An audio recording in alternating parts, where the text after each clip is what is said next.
So we have some more rumors update, that's what it's called. We have some more extra content in between going to the farms with pretty much every character, I think. So I got all of my save files chilling here. So this is Reese's update.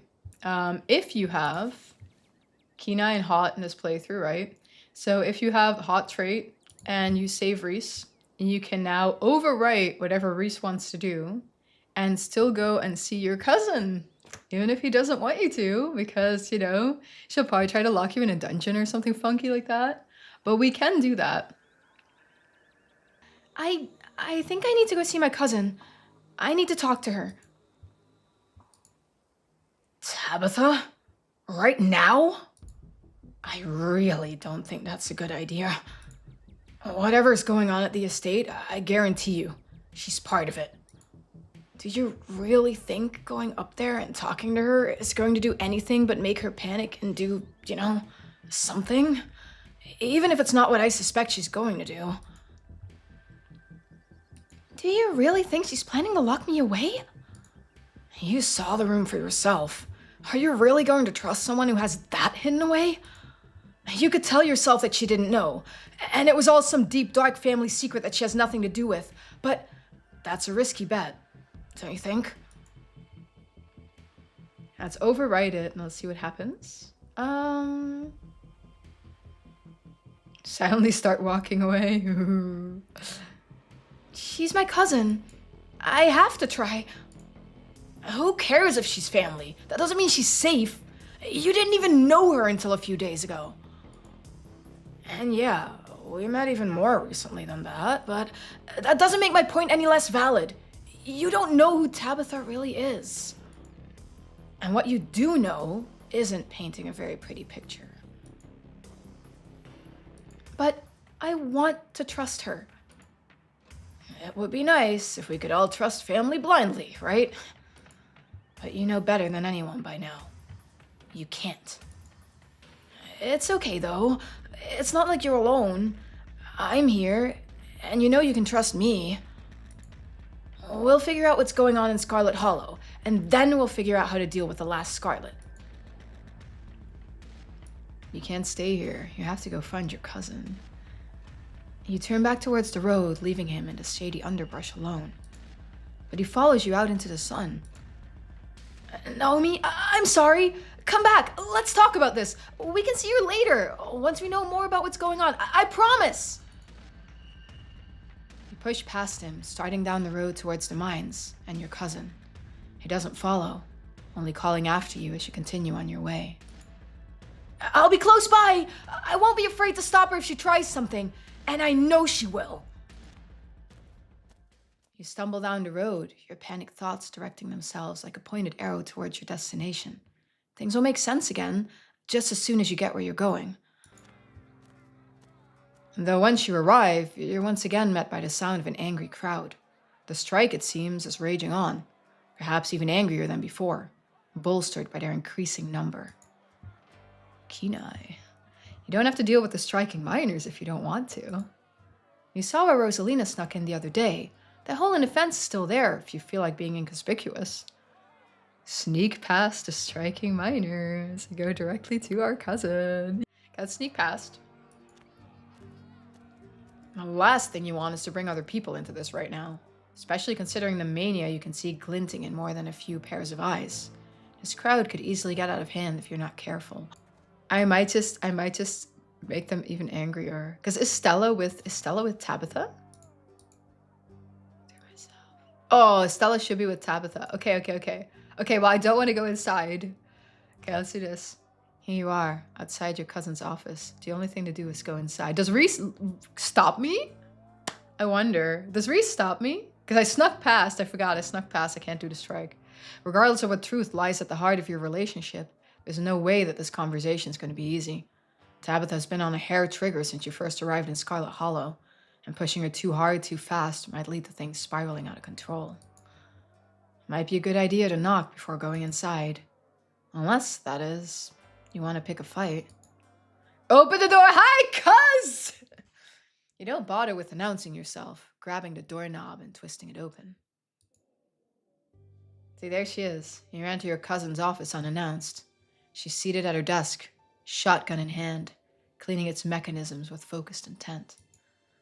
She's taken it down from its place on the wall.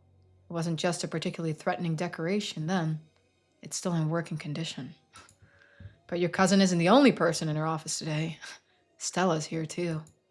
Stella, who was missing all day yesterday.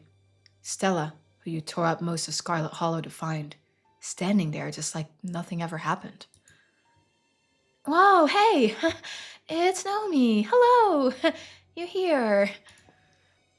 Yes, Stella, my cousin is here to bother me at work. It's not exactly a surprise, so don't be weird.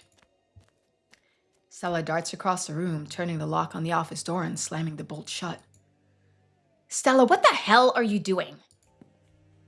I'm doing the plan. The plan we talked about? The plan, Stella. Jesus Christ, it's too early for this. I told you I had everything sorted out. There was a timeline. Oh, come on, Tabitha. Your version of having things sorted out was so convoluted. You gotta learn to, seize the moment. And in this moment, Naomi's right here, alone. And you said we needed her alone. So this is perfect. We're just gonna have a talk, okay? So go ahead and sit down, and we can sort everything out. Run. Run! You make a move for the door, but before you can take a second step, your cousin stands, coldly leveling her gun at your chest. It's old Tabby, but it's my Reese file with old Tabby. Don't you take another step, Naomi. Tabby? Don't Tabby me, Stella. You were the one who decided to lock the door. You sit.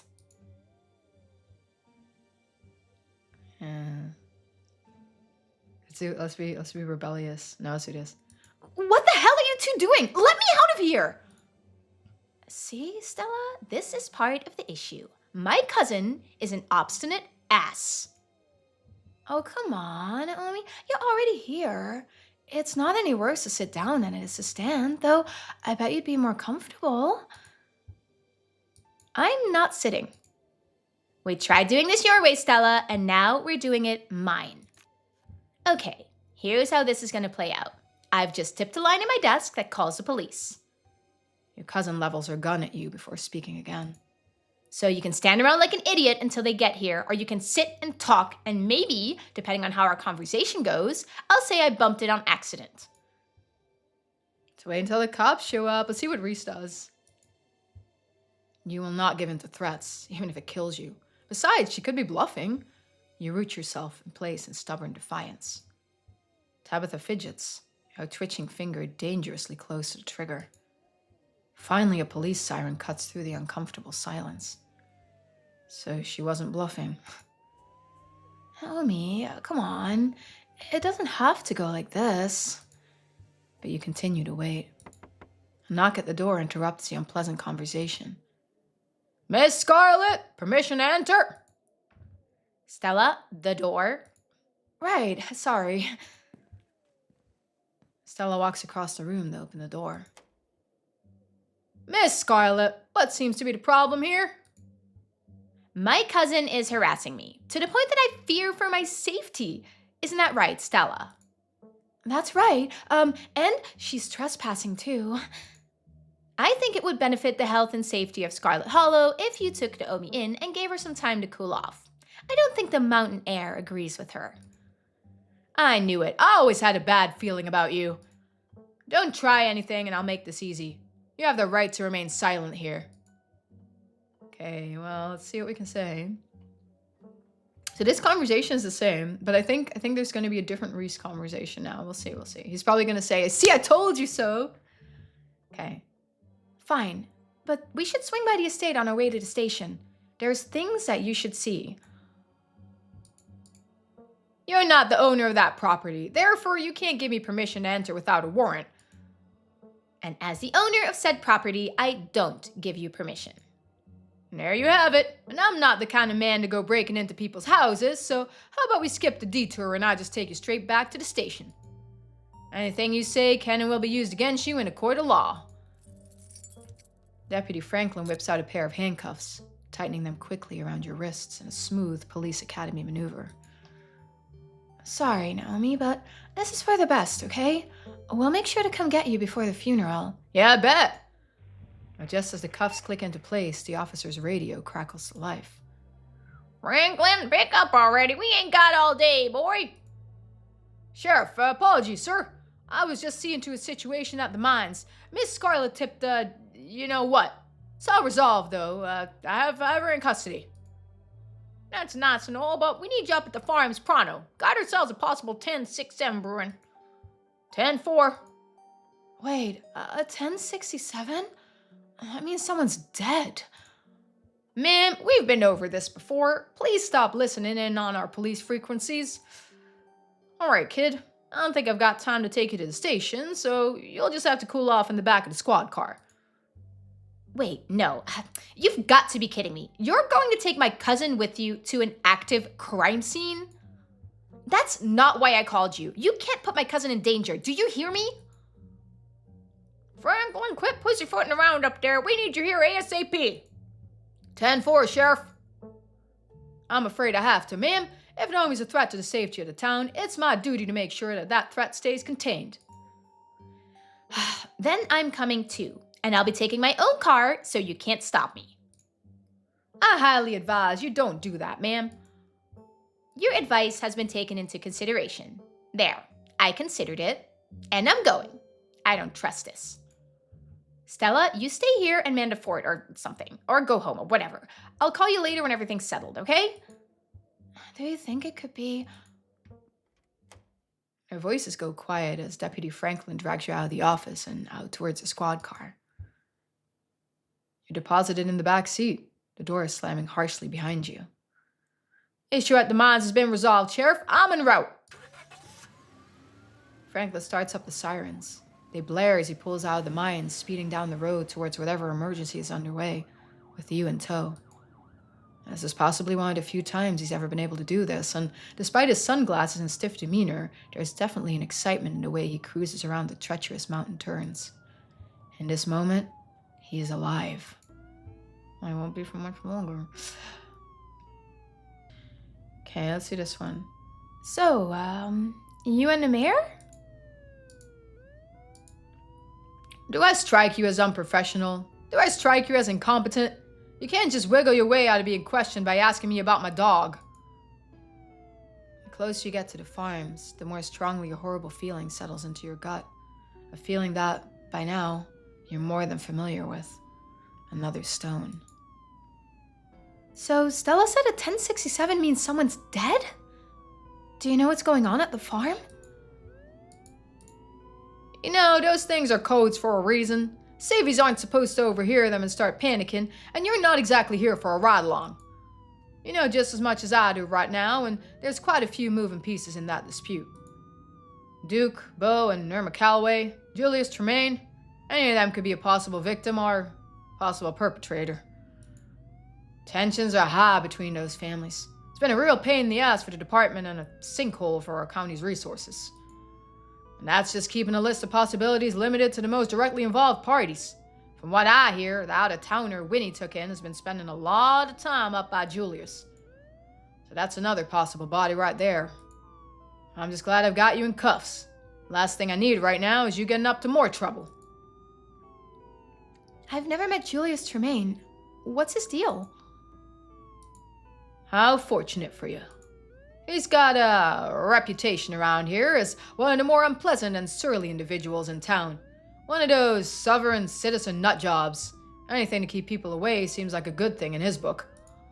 So he's got his place set up like some kind of hillbilly horror movie. Bear traps in the grass, tripwires everywhere that do God knows what. Signs of someone ready to go off the deep end, if you ask me. Okay, that is extended a little bit, that conversation, isn't it? You don't have the time to ask any more questions. Sirens stop and the car comes to an off-road halt. As the car pulls up to the farms, you feel it again.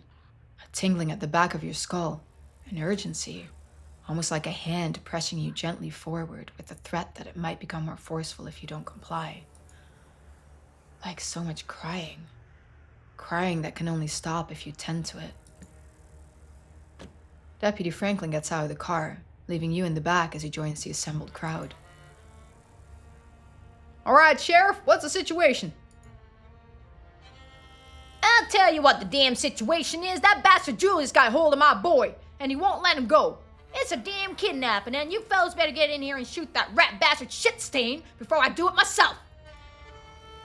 There, now you're up to speed. Franklin, you're with me.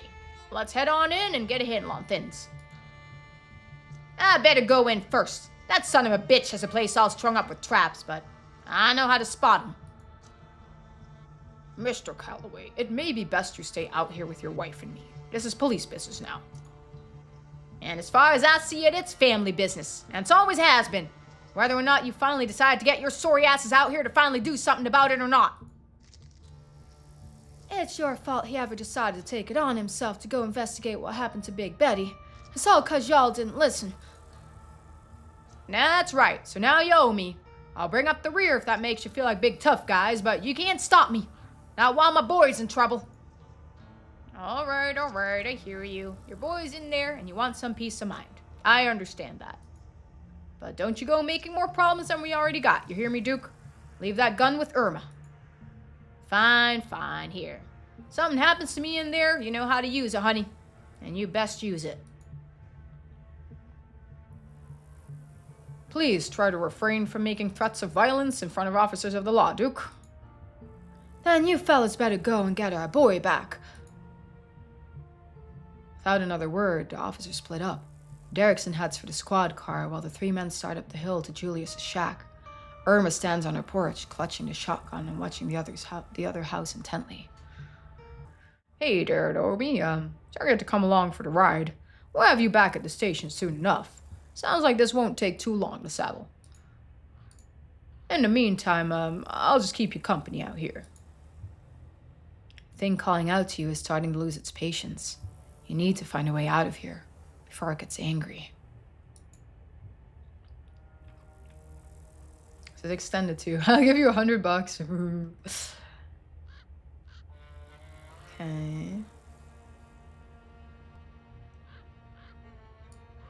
Could you let me go, please? I haven't done anything wrong at all. Oh, I'm sure you haven't, but that's why we're going to bring you in to answer a few questions, so we can prove as much. And if we see that you really aren't a threat to the town, then we'll let you go. And that'll be that. But what about innocent until proven guilty? Is that how that goes? I'm joking. But of course, there's no way to know if you're innocent unless we ask you questions like you're guilty. It's just basic police work.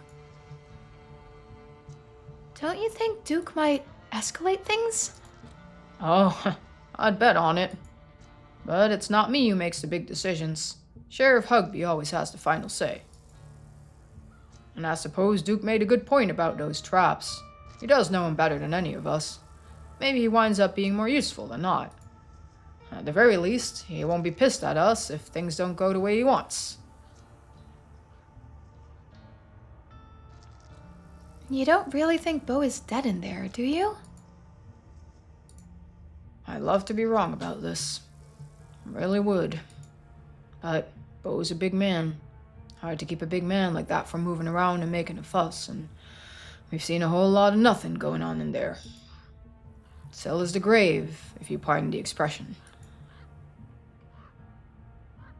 Okay. I have reason to suspect that there's a cursed stone here that holds some kind of ancient, possibly evil magic. He's never gonna believe us, but let's do it. Magic stone? Like a crystal? Crystal meth, maybe. Always suspected Julius might be a tweaker. He laughs at his own unfunny joke. There's a sound coming from the house on the hill. Shouting, angry, and panicked. A frantic voice crackles over the radio. Derrickson! Man down! The sheriff's down! What did I tell him? I told him to be careful and follow my lead. Now look at him.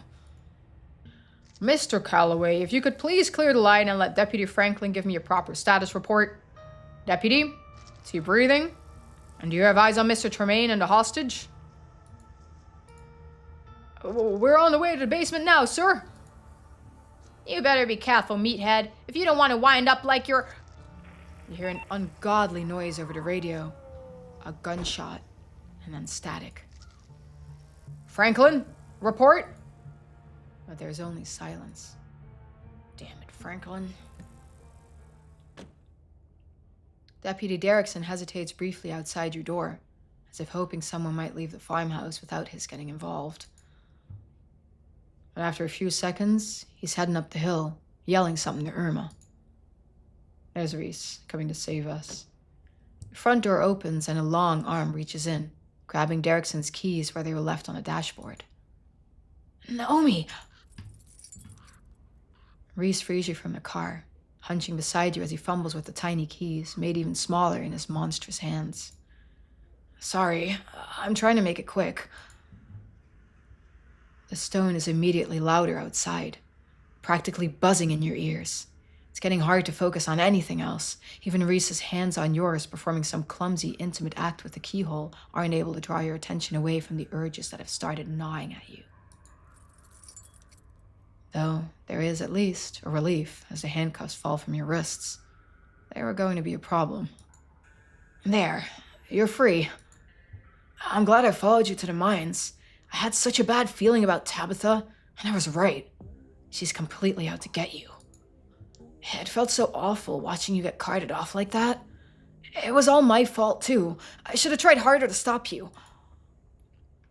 So what can we say here? Oh, okay. Tabitha and Stella are both evil. Oh. Okay, let's do that. Tabitha and Stella are both evil. I can't believe I ever trusted either of them. Wait, Stella? Really? I guess a lot has changed since high school. I mean, I knew they used to hang out, but whatever. Even if the whole world is on Tabitha's side, I'll still be in your corner. She doesn't scare me. Okay. I can't believe the cops in this town. I didn't do anything. I'd bet anything they're working with Tabitha. There's no way they just happened to pick you up when it was most convenient for her. Especially since you're completely innocent. That's like the only actual authority in this town is her. No wonder we have a dog for a mayor. The Scarlets probably set that up on purpose, so everyone would have to answer to them. Okay. I didn't need your help. I'm good. You can leave now. I think we're gonna have to kill Tabitha. I don't want to be here, but I don't think I can leave. I don't think it will let me. I'm worried. There's so many people here. I'm getting the same feeling I had about Tabitha. That something terrible is going to happen. He's trying to stop you again. It looks like Tabitha's still in her car. She must not have noticed you're free yet. Now might be your chance. We can leave for a little while, and you can stay in the woods with me until things have calmed down. We'll come back, I promise.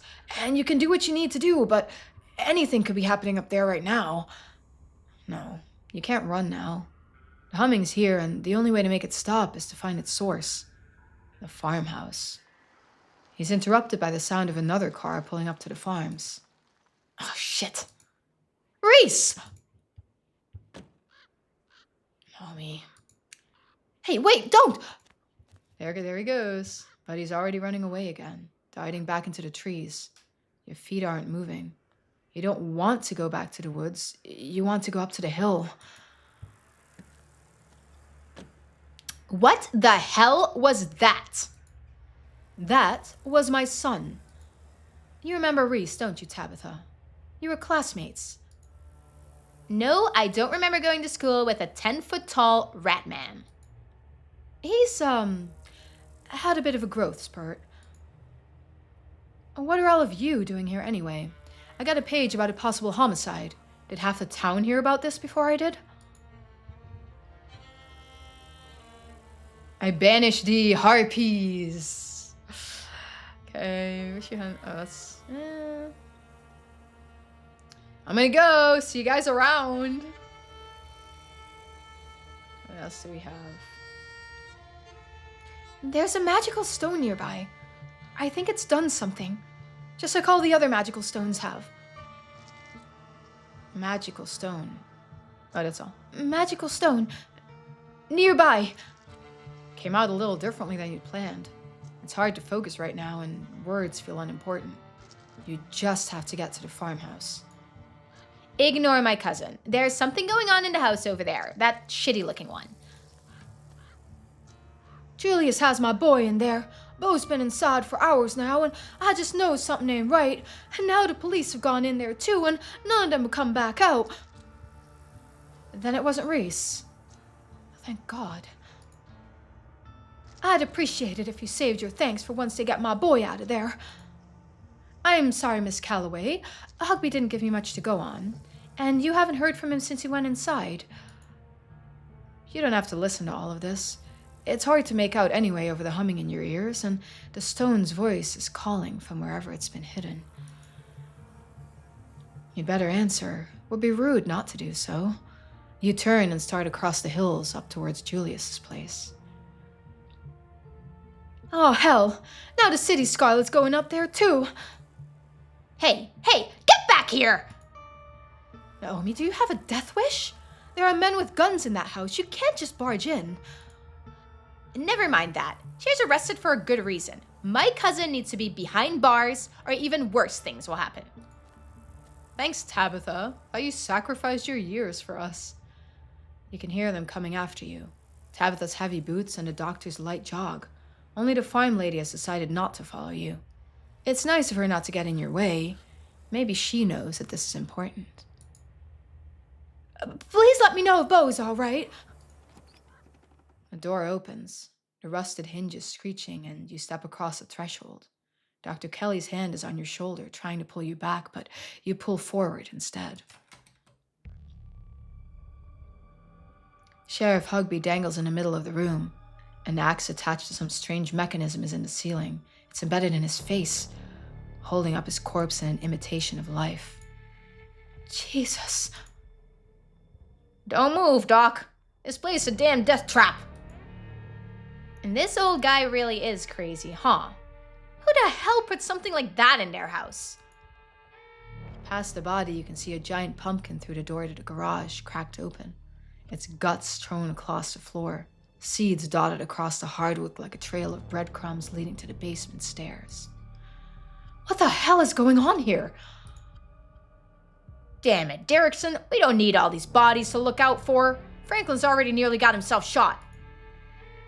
Duke, come on. If you could refrain from any further interference in police activities. Without my interference, you might have had 2 dead officers to deal with. Now, if you'll excuse me. Franklin, how's Bo? You got your eyes on him? The officer's voice calls up from behind the wall of roots blocking the basement door. He's breathing. I think this is the same, right? The rest of the dialogue, I think, is the same. Okay, so this is the church. So they added a whole church scene where you can choose to trust Pastor Daniel. So we'll go to Pastor Daniel here. We are in Talk to Animals and Street Smart. So we actually bonded with Pastor Daniel about being able to talk to animals. So we can go right there. Can I trust anyone? Of course, Pastor Daniel. We have the same gift. Pastor Daniel? Really? Him? Go to the church. The yard of the Scarlet Hollow First Baptist Church is quiet, without a human soul in sight. For the first time since you got in town, you approached a massive yet plain entryway, only to find a note taped to the building's front door. It reads, "Close until further notice. Sincerely, Janie." Thanks, Janie, for letting us know. There are little hearts over the eyes. You're wasting time. You're already here. Might as well look for the pastor. You make your way around the church, keeping your eyes peeled for any signs of life. When you round the corner, you find Pastor Daniel seated on a bench between the gates of an old graveyard. Mist coils up from the grass at his feet, rolling gently between the mossy stones. He turns as you approach, startling slightly at the unexpected intrusion. Fave, I didn't expect to see you out here, or, anybody, really. Families around here tend to have family plots. You probably won't find too many familiar names. If you're looking for any Scarlets, you'd be better off trying your own backyard. Unless, you were looking for me? Oh, wait. You came by asking about Stella yesterday. Did you manage to find her, or should we start putting up missing person flyers? Okay. Oh, wow. Say this first. We found Stella. I think she's doing a little better now. Oh, good. That's a relief. Though, you don't look particularly relieved. You look just as stressed as yesterday. Maybe even more so. Did something else happen? I actually did come here looking for you. You are the only people I trust. Just tell him everything. See what he does. You take a deep breath and start at the beginning, filling in the pastor on everything that's happened since you first arrived in town, culminating in this morning's explorations. Well, that's quite a story. I'm surprised you're still here.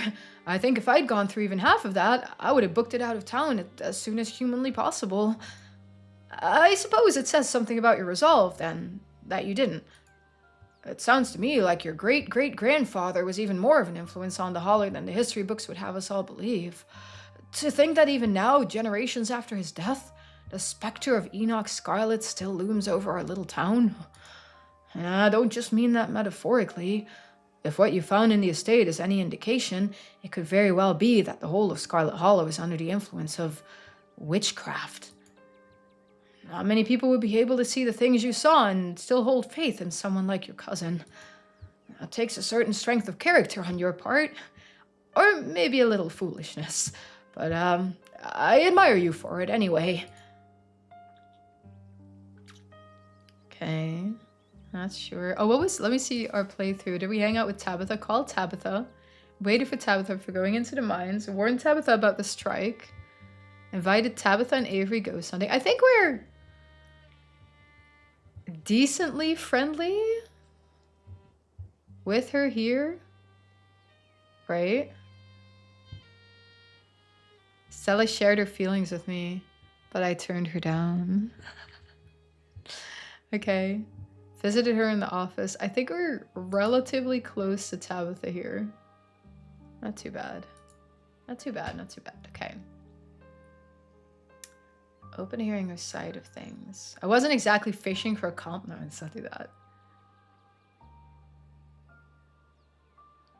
Well, we're the only family either of us has left. It has to count for something. Well, that's a good attitude to have. Even if someone else in your shoes might have reasonable doubts about Tabitha, I feel it's important to keep an open mind about people. More important than anything else, really. There's a man who lives on a farm on the outskirts of town named Julius Tremaine. Have you heard of him?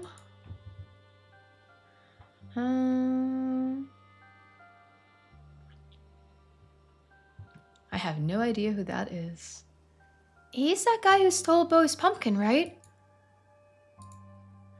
Do you know that for a fact, or is that just what you've been told? You ask almost anyone in Scarlet Hollow about Julius, and they'll say just about the same thing. Nasty old bastard, crazy inbred hillbilly. Won't even spare a bless his heart behind his back. And if you were from around here, you'd know what a serious condemnation that is. You might think all this must mean he's been a scourge on this town, making enemies of everyone he meets, but let me tell you his sins as I have witnessed them. He's rude, he's unkempt, doesn't bathe as much as he should. Every now and then he'll get into a scuffle with his cousin, Duke Calloway, though whether he starts any of those or not is up for debate. That's his cousin? That's so wild. I didn't know that was his cousin. Did I just miss that in the past? And, he struggles with reality, I would say, but that's it. And people in this town hate him for it. Even more than they hate going to church. None of them could tell you why he does the things they don't like, because none of them have bothered to ask. But, as a friend of mine once said, judge not, lest ye be judged. So, let me tell you what I've seen Julius Tremaine do. There's this queer kid, Avery, who works at the diner. Nobody bothers to be friends with Avery because Avery's a little different. The town's not as outright mean to Avery as it is to Julius, but that's southern politeness for you. Wide smiles and warm greetings that freeze you out of the bits of humanity that actually matter. Julius talks to Avery, though. Julius is in the diner just about every day, and I get the feeling it's mostly for those conversations. Heck, Julius built a bench for Avery's garden so people who don't even give them the time of day can enjoy the kid's hard work. Even pretended it wasn't him at first. Maybe hoping that Avery would think someone else actually cared. Actions speak louder than words, you know. He may be a difficult person to have a conversation with, at least by southern standards, but there is more to him than other people allow themselves to see. There's a generosity there, when the right person brings it out of him. He's not really talking about Julius, is he? He's using his preacher's tricks to lecture you about your cousin. Oh. I'm not sure you're allowed to say queer like that. Huh? Why? Didn't Avery themselves said that their pronouns are they, them, right? Didn't they? Didn't Avery themselves say that? Interesting. Okay, let's check out all the dialogues here. You seem to have nice things to say about Julius and Avery. Why aren't you friends with either of them? Well, who's to say I'm not? I like to think of myself as everyone's friend. Though, maybe I'm more of a future friend for those two. It's not for lack of trying, of course, but there's a baggage that comes with my position.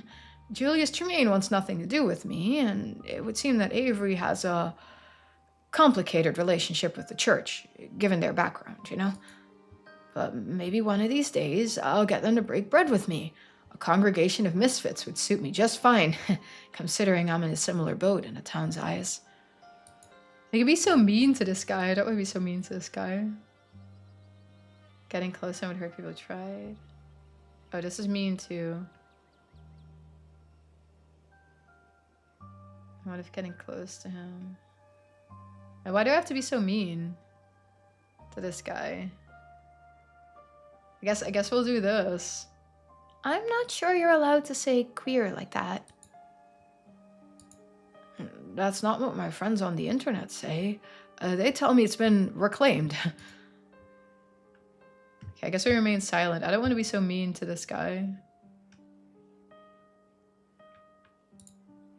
You say nothing. Tabitha and Julius aren't too dissimilar, if viewed from a certain perspective. Other people have gotten to decide who they both are. Their identities have been constructed for them, based on factors beyond their control. Much like Julius never got a chance to be anything other than a reviled outcast. Your cousin never got the chance to be anything other than Pearl Ann Scarlet's daughter. But you didn't grow up here. To you, Tabitha can be anything.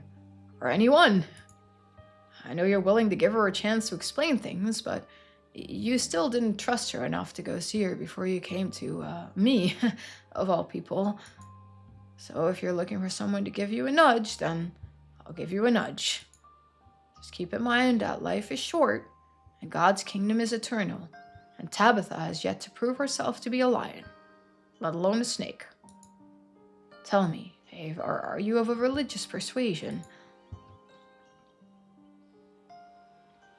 Oh, we have all these options. Oh God, you're trying to convert me, aren't you? This is what I get for turning to a priest in my hour of need. Let's not do that. I don't know what to believe, especially after this week. Don't worry, I'm not trying to convert you or anything. I just think that a person's relationship with religion has a massive influence on how he moves through life. or she. What is religion if not a person's relationship with eternity? For me, I know that at the end of my finite time on this earth, I'll come face to face with my Maker, and I'll be judged for whether or not I've held faith adequately in my heart. And if I pass that judgment, an eternity of salvation awaits. That knowledge changes my entire frame of reference in life. Compared to the infinite goodness of eternal salvation, any amount of suffering on this earth feels like nothing, only as bad as a bit of grit you rub from your eye. It makes it easier to think of all of life's challenges as little trials, you know? You've been through plenty of trials this week, more than most people encounter in a lifetime, but even those are nothing compared to... There's an alpaca in the way! Whoa. Did I just hear what I think I heard here, boys? Oh no. I think you did, Spot. Little Danny's yapping out behind the church once again, doling out heretical counsel to a wayward soul. He just can't help himself. As if the road to salvation lies in faith alone. The spotted alpaca spits at Pastor Daniel. This piece of work is letting his wife go into that church all alone to deal with a rat infestation, and he's too chicken shit to handle himself. Yeah, Eddie thinks he's going to heaven. Heaven, Brownie. Would you believe it? But Danny, you know it's never too late to suck it up and be a real man, right? Would Jesus have let this broad kick the moneylenders out of his temple for him? I don't think Jesus had a broad, Tanny. Yeah, but if he did have a broad, he wouldn't have let her do the work for him. Get what I'm saying? But he didn't have a broad, Tanny. That ain't in the Bible. Spotted alpaca nips the brown one on the backside of his head. Brownie, you big oaf. None of us is saying Jesus had a broad. He's saying it. It's a metaphor, Brownie. A metaphor. There ain't no metaphors in the Bible, Tenny. Shut up, both of yous. We don't want to scare off this wayward soul here now, do we? Well, we got alpacas. Why are you Catholic? You guys are being really mean to the pastor. I don't think Jesus would like that. Finally, someone who can come to my defense. I've always told them they aren't acting very Christian. Like you know what that means. We've all heard what you think Christians is like, and I can't say I care to hear that ever again. Your wife, now there's a Christian. She's always going out there to help people who ask for it, and helping your sorry ass too. Just out of the goodness of her heart. Now them's some good works. I really hope Tulip hasn't been able to hear this during her formative years. Can't be a good influence. Nah, she can't hear us. Just you, Danny boy. I think she heard me once, because I asked her for a bite of her apple and she gave me some. She just takes after her mother, that's all. She inherited the kindly and generous genes, not the loudmouth know-it-all genes. Maybe she just doesn't like your attitudes. You know she's been talking to the rats. Maybe they just got so big that they can talk like people now. It doesn't matter now anyway. No matter how big they are, the rats will be gone soon. Okay. Can you guys read books? Did someone read the Bible to you? Can you guys read books? Well, first of all, we can hear real good. It's an alpaca thing, so we've heard plenty of sermons, especially back up north with the good churches. And second of all, we was born with the gospel in our hearts anyways. And third of all, we can totally hear everything. I already said that, Brownie. Our church is a lovely place, and I think my sermons are thoughtful and poignant, and if any of you actually bothered to listen with those big ears of yours, maybe you would be able to understand that. They're alpacas, not llamas. Oh, yeah? That rat-infested church of yours with that leak in the roof? Our barn is nicer than that little mountain shack you call a church. And we provided that barn for you, so a little gratitude would be appreciated. Yeah, wasn't it Janie who patched up the barn last winter? And I held the ladder for her, so it's still we. Okay. What's that about faith and good works? It's not important. It's a schism, Danny, a schism. He thinks that all you need to do to get into heaven is believe in Jesus, like all Baptists do. And we think that's not enough. You've got to show him you got what it takes to follow his teachings. All you gotta pay His Holiness to make up for it. Good works are the fruit of faith. If you're genuine in your belief, your actions will prove it. Says the guy who's letting his wife do his dirty works. Says the guy who's spent years failing to grow a congregation. Says the guy that none of us like. Says a trio of jerks who won't stop bullying me. Well, this are kind of mean alpacas. Didn't alpacas make for some nice rugs? Just asking for a friend. Okay, I've gotten everything I needed to get out of this conversation. Okay. I mean, doesn't he do stuff? He does stuff, right? It's like Janie does everything. Do you ask why they're Catholic? Why are you Catholic? Like I said, we used to live around some very slick churches. Real gorgeous old things with like architecture and everything. Nothing like this dump. Janie had the alpacas brought down from a farm somewhere up north. New Jersey? Maybe upstate New York? God's country. The Lord has seen fit to put us through the trial of no longer hearing His word, but our hearts will remain loyal to Him, even so far from His light. I read you the Bible whenever you ask. You don't do the voices good. Okay. I think you guys are being too hard on Pastor Daniel. No. They have a point. I should help Janie. I think it's time for us to part ways for now. Okay, bye. The pastor walks you politely back to the main driveway, away from the misty graves and feisty animals. Sorry to be sending you on your way, but hopefully our talk helped you get your thoughts in order, even if it was cut a little short. I'll be rooting for you. Thanks, Pastor Daniel. Despite the abrupt end to your conversation, you feel an unexpected tranquility wash over you, a certainty that you couldn't quite grasp until now, staring up at the sad old edifice of the Scarlet Hollow First Baptist Church. Yes, you can talk to Tabitha, and you can do it with an even keel. Turn to the church in your hour of need, and you make your way back to Main Street, ready to make your next move. Okay, so we've convinced Pastor Daniel, we're back on the Main Street, wow. We've convinced Pastor Daniel to assist his wife in the church.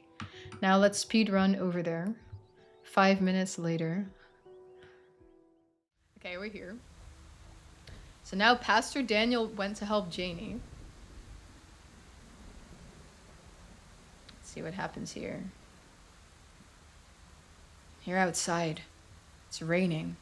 You have no idea where you are. Tulip? Tulip, where are you? Oh, Janie's with him. Tulip, where are you? Oh, wow. So if he goes and he helps Janie, then Janie is with him while they're looking for Tulip, and the rats probably led Tulip away somewhere. I don't think they're even rats. Yeah, I don't think they're even rats because the alpacas say that she doesn't have talk to animals. Remember? Tulip is their kid. So Tulip is Pastor Daniel and Janie's daughter. And Pastor Daniel thought that she had talked to animals, but the alpacas say she doesn't. So that would point to the rats not actually being rats. So we'll see. That's interesting. That is very interesting. So if he does go and helps Janie, then Janie's not missing, only Tulip is. Interesting. Okay, and then we got the next chapter that we have. Let me see. So we'll take Stella. So the next one is where you take Stella to the farm, which we can do now. If we don't muck it up. Oh, don't need to save. Oopsie, load. Oop, loading will use, okay. All right, so Stella was with us in the estate in the Forbidden Wing, in the save file. We're book smart and hot. This is the Stella file. Stella opened up about her parents. We're an item now. Stella shared her feelings with me and I reciprocated. We're an item now. Okay, that's cute. Let me see. What is the dialogue again where she doesn't run to Tabitha? Are you mad at me? Am I... Oh, we're a guy. Are you mad at me? Am I mad at you? No, of course not. Why would I? I'd never think you had anything to do with that. Just like it's obvious that Tabby doesn't have anything to do with that either. I don't care what Wayne says. He's a stalker and a creep, and we obviously can't trust him. We have to see her. She deserves to know what we found in there. God, those letters from her dad. Her mom gets so much from her. It makes me so mad just thinking about it. We don't even know everything there is to know about what my family's done. We shouldn't go to Tabitha until we followed every loose end. But... Okay, I get it, but if we're not going to Tabitha, then what are we supposed to do? We have to do something. Okay. Alright. Wayne said we should go find the witch? I don't know what you see in that creep. I don't even know who this witch would be. And it's not like he said where to start looking for her, right? Stella has a point.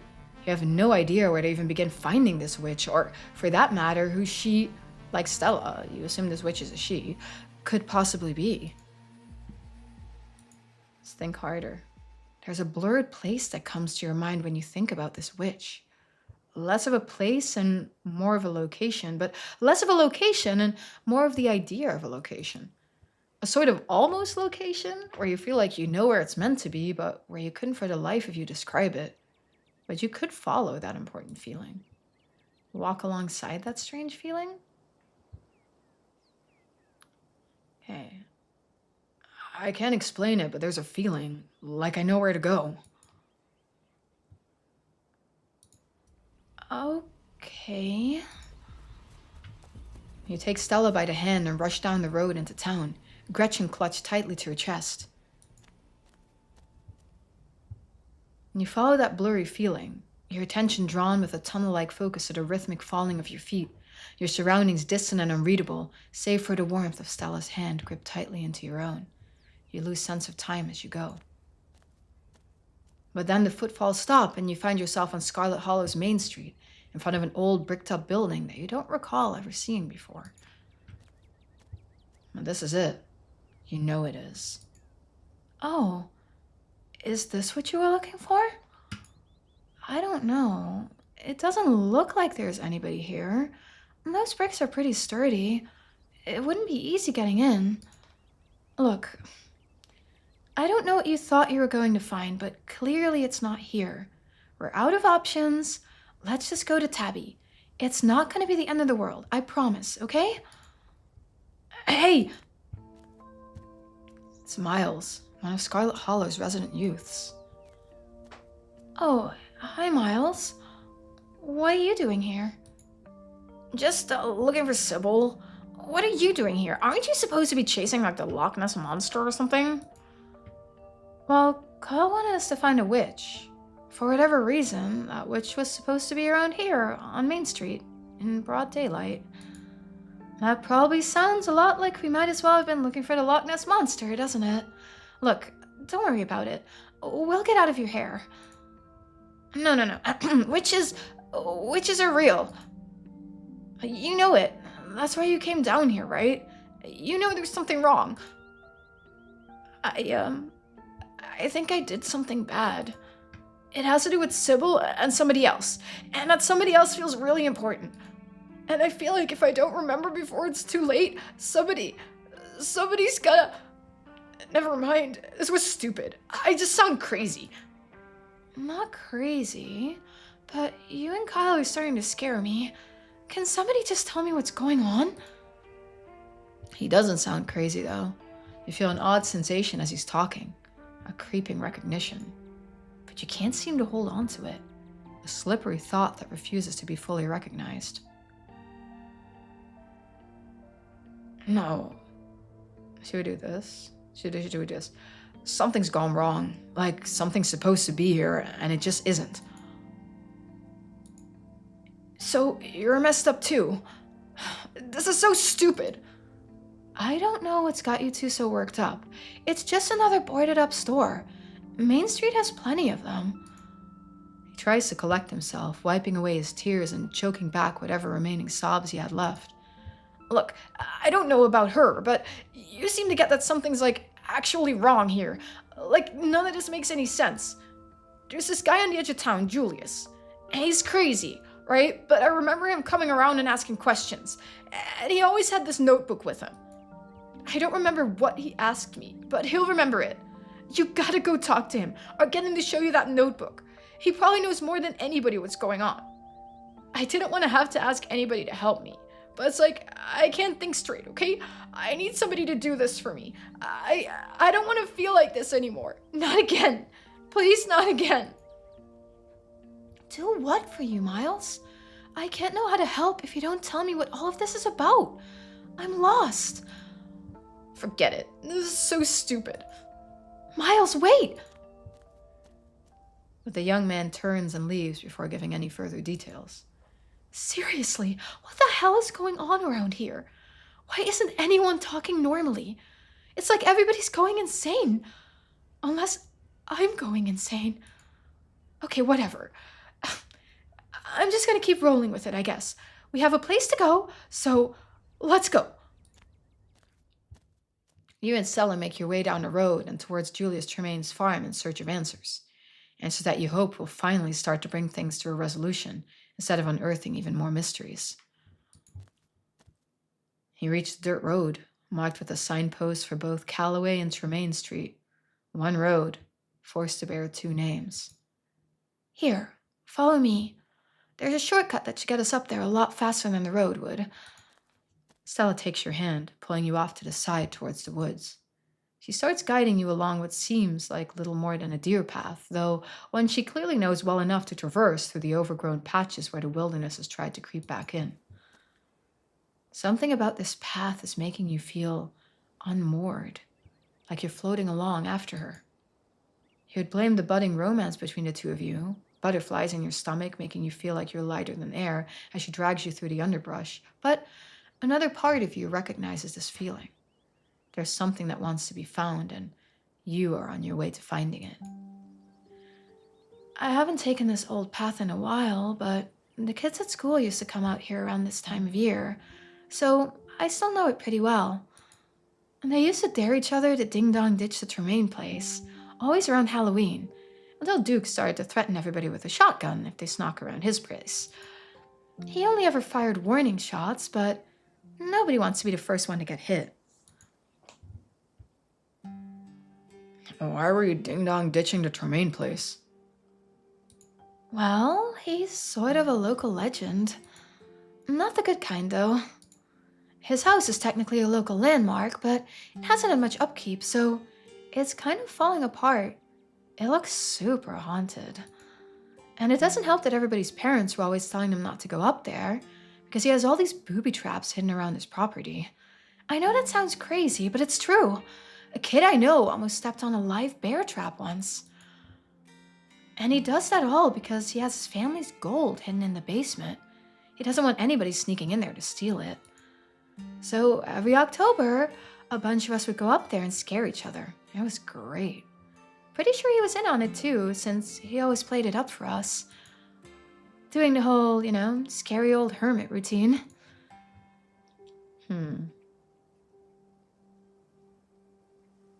So, what do you know about Julius Tremaine besides that whole legend aspect? What? Are you nervous about meeting him or something? Let's see. He's Duke's, he and Duke were cousins. Distant ones, though. And Julius is real cranky. Kids at school used to say his parents were siblings, so he's got webbed feet and has to get special boots made. And somebody told me he has a conjoined twin he keeps hidden under his shirt, but I don't know. I feel like I would have noticed something like that. It'd be all lumpy, right? And then there's a Tremaine gold, like I said. Some kids spread rumors that it was a torture basement he was hiding in there and not gold.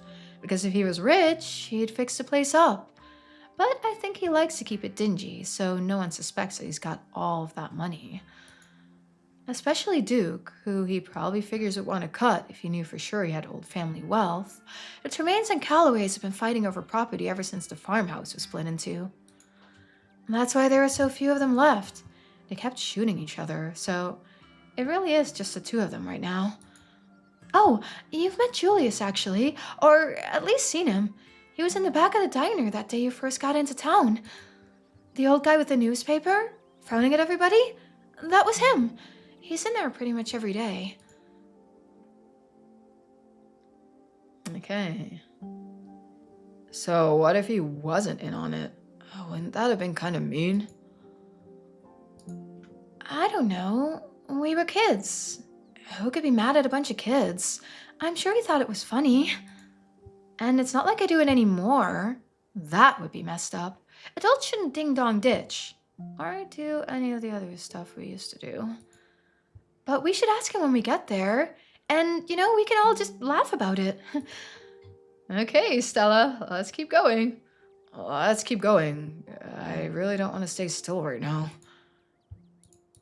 Oh, yeah, no problem. We're not far. You keep following Stella as she navigates over fallen logs and around massive, picturesque outcroppings of ancient Appalachian mountainstone. Doesn't feel like much of a shortcut. As you can tell, you're getting closer. The gentle push you could feel like an invisible hand on the back of your neck is becoming stronger, practically shoving you along after Stella's confident strides. You don't mind it much, though. It's making things easier. Your lungs don't burn quite so bad now that there's a building urgency. You're so wrapped up in the feeling, in fact, that you don't realize Stella has stopped walking until you bump into her, causing you both to stumble. Easy, Kyle. I just thought I saw... I did. I can't believe it. It's Reese. Oh my god. He has a tail. Stella, wait. Don't look at me. Calm down. You don't look that weird.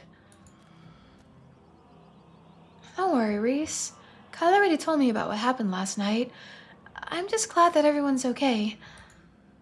Oh, you're not scared of me? I mean, you didn't kill anyone, right? No, I didn't. I didn't kill anyone. I wasn't planning on sticking around anyway. I was going to leave Scarlet Hollow.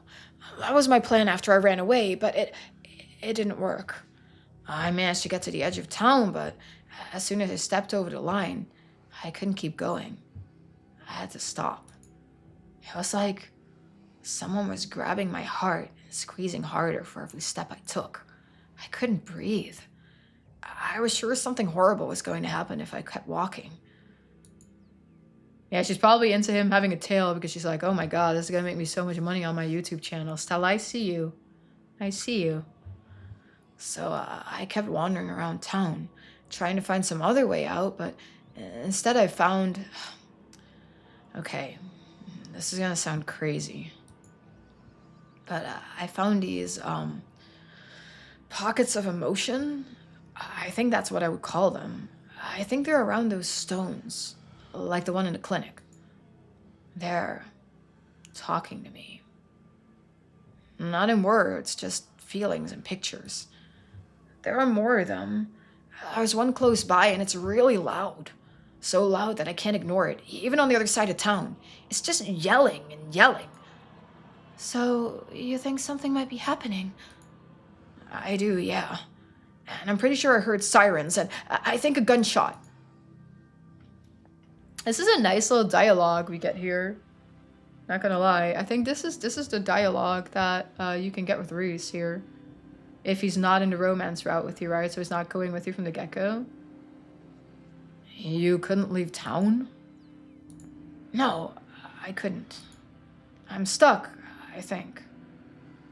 We all might be stuck. Stuck? What does that mean?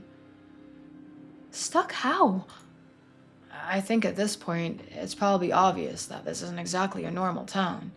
I mean, Exhibit A, my whole situation. And you've tried leaving before, Stella, but... Pause. Stella glances away. You're still here.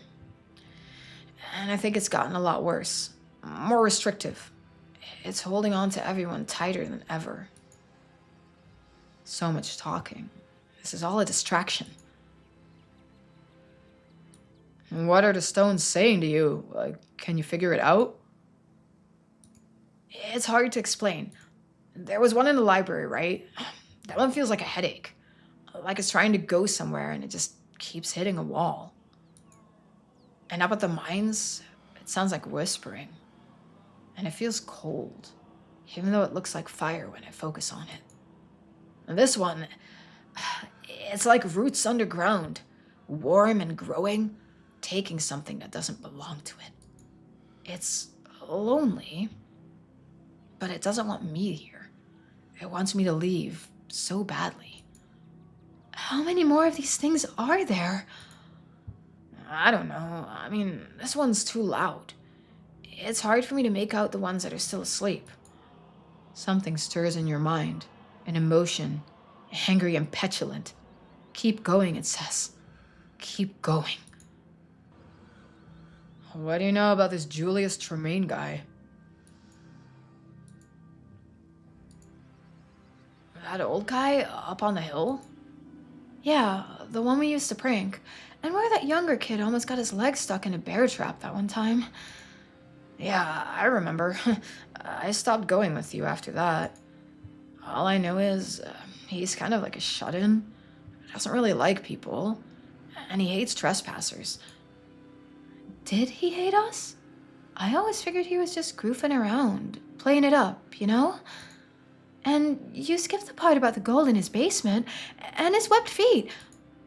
Webbed feet? I don't remember that. I thought it was that he was supposed to have like a second head on his back or something.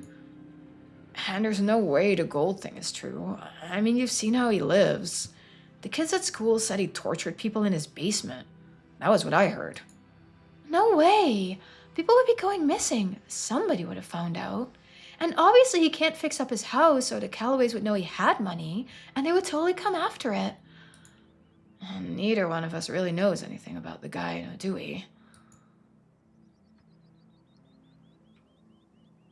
Those are Reese's drawings in the back that are moving around. They bring him food. Dead squirrels.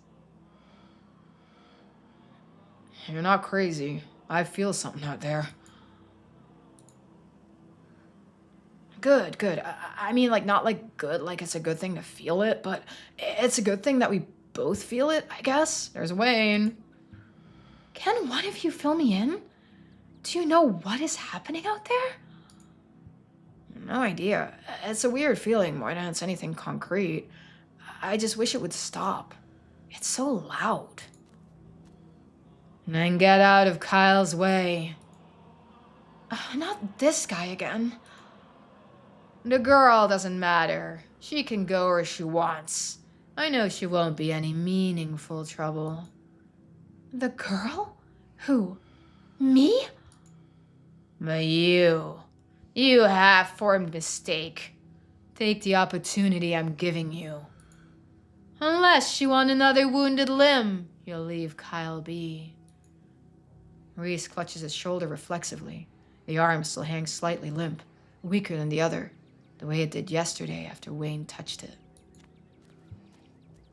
And then he turns and runs. I'm not getting chased off that easily. I'm not afraid of you. Just leave us alone. Stella rushes forward and swings wildly at Wayne, but she's no match for his seemingly inhuman speed and strength. He pins one arm behind her back and covers her mouth with his free hand. Know that my letting you speak is a privilege that can be revoked. I could make it so you might never speak again. Now, may I finish? Stella's muffled screams sound far away. Her crying is too distracting. It's becoming difficult to root yourself in the moment, even though the sight of the headstrong woman in his rotten arms stirs anger, but your arms remain limp, uselessly limp by your side. The girl can't save you. None of your friends can. But you can save yourself with some guidance. The witch has been the reason all of this has been so hard for you. But now you've managed to find her right when she's at her most vulnerable. She's dangerous to me, especially now. But she can't hurt you in any way that matters, though you can hurt her. He lets go of Stella, tossing her to the side. Oh my God, that was disgusting. You're disgusting. If you ever touch me again, I'll... You know where to go, Kyle. Don't let anyone stop you. Oh, and be careful of the farmer. He's right. You know where to go, and as if his words granted you some kind of permission, you start walking again, up the path towards the daylight beyond the trees. We're leaving, and if you try anything, you better not, because you'd regret it. You hear Stella, her voice choking back tears, trailing behind as you march onward, and you both finally exit out in the sunlight clearing where both of the farmhouses stand. You realize immediately that it wouldn't have mattered whether you knew there was a stone here or not. Your head swims and your ears ring. The odd feeling from the woods solidifies into an urgency that might soon become impossible to ignore. The air itself feels thicker somehow, like sludge in your lungs. Stella? Kyle? Did Hugby page the whole town about this? What are you two doing here? Look, Doc, there's a lot going on right now, so just tell us the situation so we can try to all get on the same page, please. I guess I'm not the only one who started to lose patience this week. Damn right, I'm getting sick of telling people all this. I told the cops, I told the doctor, hell, I even told that black kid from the diner, and none of y'all has done any good yet. Hey, I only just got here. Wait, kid from the diner? You mean Avery? I suppose that's the one, though I don't go in there much. That's Tremaine's haunt. Why would Avery come up here? Did something happen to them? Is that what all this is about? Why is everybody asking me things like I'm supposed to know? It's my boy who people should be fussing about. He's the one in trouble here. As everyone talks around you, you find yourself tensing, rooting yourself to the spot, trying desperately to stop from taking another step forward, as if some part of you is afraid you might not be able to stop once you start. Like I was just telling the doctor, I called the cops on account of Bo went missing, and last I heard he said he was going to give Julius a piece of his mind. First the sheriff went in alongside that white deputy, the one in the sunglasses, but then something happened and there was this gunshot and this awful sound and something screaming. It weren't like any creature I've ever heard. That's when that other deputy, the black one, he ran in and then the door shut behind him. Nobody's come out since. So, Bo, all of the cops and Avery are in there already? That's a lot of people. It sounds really bad. Hold on. I know that look. That's a time to pretend to be a journalist and go where I'm not supposed to look. You're not emergency personnel, Stella, so please just stay out of this. Hey, I wasn't going to say that. Though, maybe the buddy system could be useful. You don't really want to go in there alone, do you? The creepy guy who's been following Kyle around said we should beware of the farmer or something.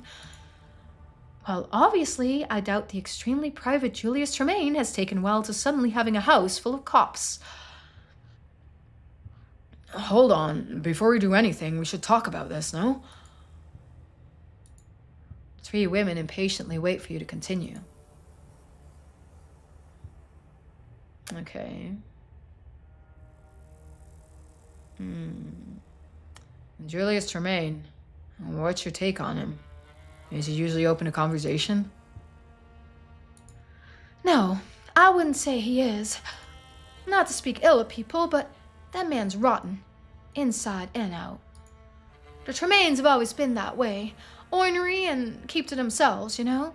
His parents was cousins. That's what Duke always said. The Tremaines trying to keep their bloodline pure, you know? I heard they were siblings. I wouldn't be surprised. Either way, it's not his fault he inherited a double dose of their family poison. Oh, this must be part of the famous Tremaine and Calloway feud, right? I'd hardly call it a feud these days. There ain't nobody left to feud with. Even before what happened, just Julius Tremaine and Duke, nothing more than 2 old men fighting over scraps of dirt. It's no wonder Beau never felt much like getting involved. Until now, Suppose old Julius finally managed to get under his skin. Don't tell me this is all about that giant pumpkin. I'm sure we don't need to get into the why. You've already had to tell the police. Don't speak for me, Doctor. And you're right. This is about that pumpkin. But it ain't just a pumpkin. He and his daddy was growing a showstopper pumpkin for the state fair. And despite the loss our family suffered this week, Beau had his sights set on taking it down to the fair with him. Because he knows it's what his daddy would have wanted. They were both so proud of that pumpkin. But he didn't get the chance. Because it disappeared from our patch a couple days ago. And of course we had a pretty good idea of who'd done it. Considering the way Tremaine always was about that property line. Her words sound tinny in the thick air. Your mind's trying not to hear the woman.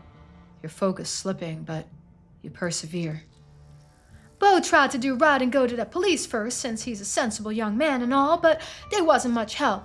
Never are when it comes to property disputes up this way. They always saying they ain't interested in taking sides. If you ask me, I think they're afraid of Julius. But maybe they were right to be. Beau took matters into his own hands and went up there to give him what for, even though I told him that house was dangerous. And now, it's been hours, and he's still in there. Every question you ask is more time spent not being where you're supposed to be, and time isn't something you should be playing with right now. The itching in your head has told you as much.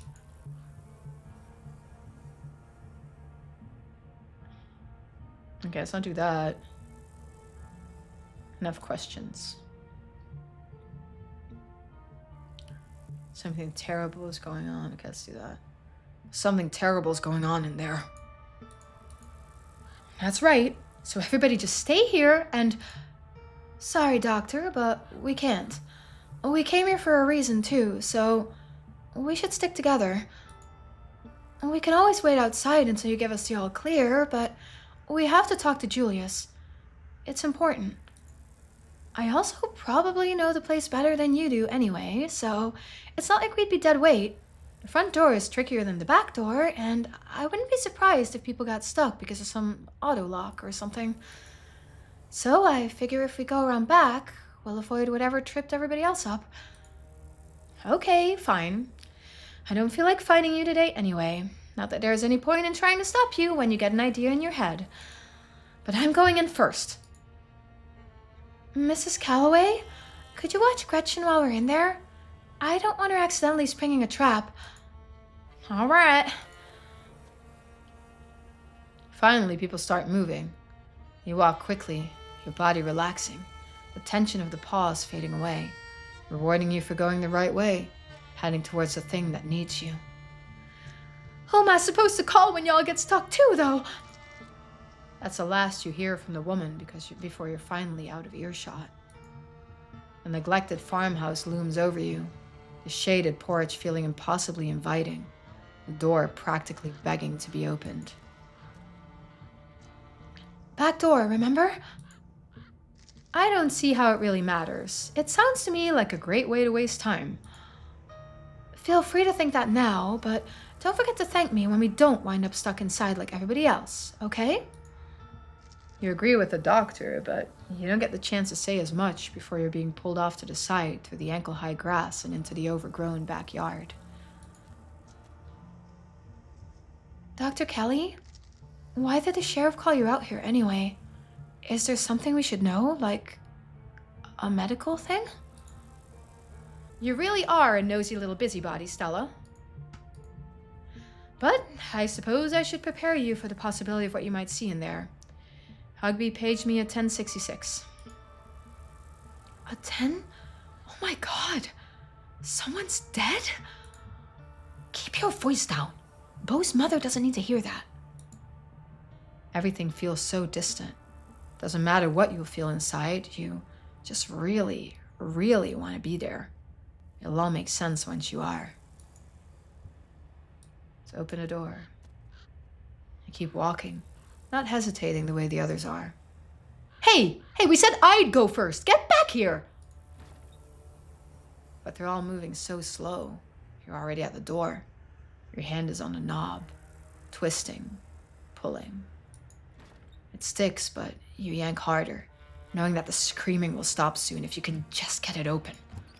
Finally, with an awful, fleshy tearing, the door is yanked free, and you stumble into a cramped room. Yes, there's a new way to enter his house, isn't it? It seems like it's a kitchen, though. It's currently more of an all-purpose room. The occupant's clearly been busy on a woodworking project, and the floor is thick with wood shavings collecting in heaps with the accumulated grime. And there are fleshy tendrils crawling along the walls, digging between the wooden slats like fat roots. Oh yeah, he's building the baby crib. Oh my. Oh shit, he's building the baby. Ooh. Is that a crib? Don't just stand around invading people's privacy. We're in the middle of an emergency, Stella. Hey, can anybody hear me? Oh, it's louder. We have to yell it. Hey, can anyone hear me? Does anybody need help? As if in response, an ungodly sound rises up from behind the mess of roots covering the basement door. Okay. Doc, we're in the front room. But please be careful for the love of God. This place is no joke. Christ, maybe I should have brought my gun in. The doctor cautiously picks her way down the hall. She flattens against the wall as she passes by the door, staying as far away from the mess of fleshy vines as possible. You find your eyes lingering on that door, watching the vines pulse gently in the dusty yellow sunlight, barely noticing as the doctor finally reaches the front room. Until her expression twists with horror and she staggers, distancing herself from whatever she's seen. Sheriff? What is it? Stella, don't! But Stella's already down the hallway, forging ahead as she always does. Oh! That's all that squeaks out before she stumbles back into the wall, sliding down, covering her face, refusing to look at what's waiting in the front room. Is there, anything you can do for him, doctor? Are you kidding? The man is dead. His face! Do you really think I can just stick that back together and start CPR? No. Why is it always the head? Oh, calm down, Miss Richmond. You shouldn't have even come in here to begin with. Have you found Bo? Basement. Something's happened. Never mind all that. Go to the door. They're not watching you now. No one can hold you back. You start down the hall, and as if expecting your arrival, the vines seem to shift, parting slightly, letting you through. Who the hell? So you tried to undermine me, you witch. I should have known you'd try to find a way around the rules. You've trapped the town. This isn't what any of us wanted. You should nullify the deal before this gets any worse. It's just unhappy. I didn't think something like that would be so opinionated. But I have a plan to placate it. If it wants a less broken body, it can have one. Then we'll see if it still feels cheated enough to hold a grudge. Hey. You're not, dead, are you? Enoch. He fucked everyone over. Even the witch. No witch? Sybil? She sent you? Did she trick you into taking her side in all of this? Guess I should have known. I probably wasn't the only one whose life she decided to fuck with. But all that ends now. I'm in charge here and I'm getting what I was promised. Hey, man. Calm down. It's all good. Speak for yourself. You shot, right, Franklin? Yeah. Your vision finally focuses and your mind is once again your own. Avery watches you furtively from across the room. The man, Julius, holds a gun in silent threat. Franklin clutches at a nasty wound in his side, blood spilling out onto the dirt floor of the unfinished basement. And in the corner, his bow. Something's attached to him. The sound of the awful noise. It stutters with pained inhalations. Bo's still breathing, but he doesn't look well. The stone brought you here and stuck you in the middle of another nightmare. Kyle? We can't get to you! The door is sealed shut! Even as she yells to you, her voice is faint, barely audible behind the now thickened roots and vines that block your escape. Let's bring Kyle up to speed, Julius. He looks a little cell-shocked. Where do I fucking begin? Alright. So the witch, right? I got her doing some shit she shouldn't have been doing, and she offered me a deal if I kept it to myself. Always wanted to raise a boy of my own. God never saw fit to give me the chance. She gave me the means to right that injustice. Only, it obviously didn't go the way it was supposed to. Calloway's interfered, just like always. Made it so I had to hatch him earlier than he was ready. And he came out hungry. Too hungry for me to handle. He kept trying to get at me, so I had to hole up down here. Been stuck since fucking Wednesday night. Damn roots won't let me leave, and they've clogged up the drain, so I haven't been able to call that witch and get her to make things right. But I'm a man of preparedness. Figured I could wait it out until Bo here decided to trespass. Guess he lost a tussle with a boy, and the two of them wound up down here with me. That about sums it up. Guess in the end it's only fair. Son for a son. And, birth ain't ever pretty, is it? It's not like doing it the old-fashioned ways, all sunshine and roses either. Just hope he winds up looking more like a person when he's done cooking. I don't give a shit about your story, Tremaine. None of that gives you a reason to shoot a cop. Self-defense. Castle doctrine. Who the hell are you people? I don't know any of you. Hey, you're that person from the diner? Okay. Alright. Avery? What the hell's going on down here? You don't have to answer, kid. I don't need my business explained to every stranger who decides to pay me a visit. So, Julius hatched a baby out of the pumpkin. The really big pumpkin. You probably saw it upstairs. And, then he was stuck in the basement for a couple days while it was upstairs crawling around looking for food. And then, unfortunately, Bo showed up. All I heard was some yelling and crashing around up there. Then I wound up with this shit on my hands, so I called the kid to try to come help me sort it out. That's me. Julius thought my plant expertise would come in handy. I can't say it's been that helpful, though. I feel like the baby's freaking out more than ever. Getting it out of Bo without killing him doesn't seem easy. Or possible. Would have been easier if everybody in town hadn't decided to show up uninvited. And why is Deputy Franklin shot? And why is Deputy Franklin shot? All I did was walk in. You can't just walk into a man's house and expect to have the run of the place. You were getting ready to pull out your gun. I was defending myself. Fuck is wrong with you, man? Bo, can you hear me? Are you alive? Uh-huh. Gotta get back to Mama. She's worrying about me. I think I can see it. Look, all those bumps under her skin. That thing really did go deep. That thing is my son, and you will address him as such. Sorry, Julius. Listen, clearly you need something. You woke up talking about the witch. You want to know where she is, huh? I can tell you how to find her. If none of y'all does anything stupid, then I'll tell you what I know. Sounds fair? Conversation's interrupted by Bo shifting uncomfortably as the creature lets out a guttural moan. So what? We're just supposed to wait until a Calloway kid dies? That's exactly right.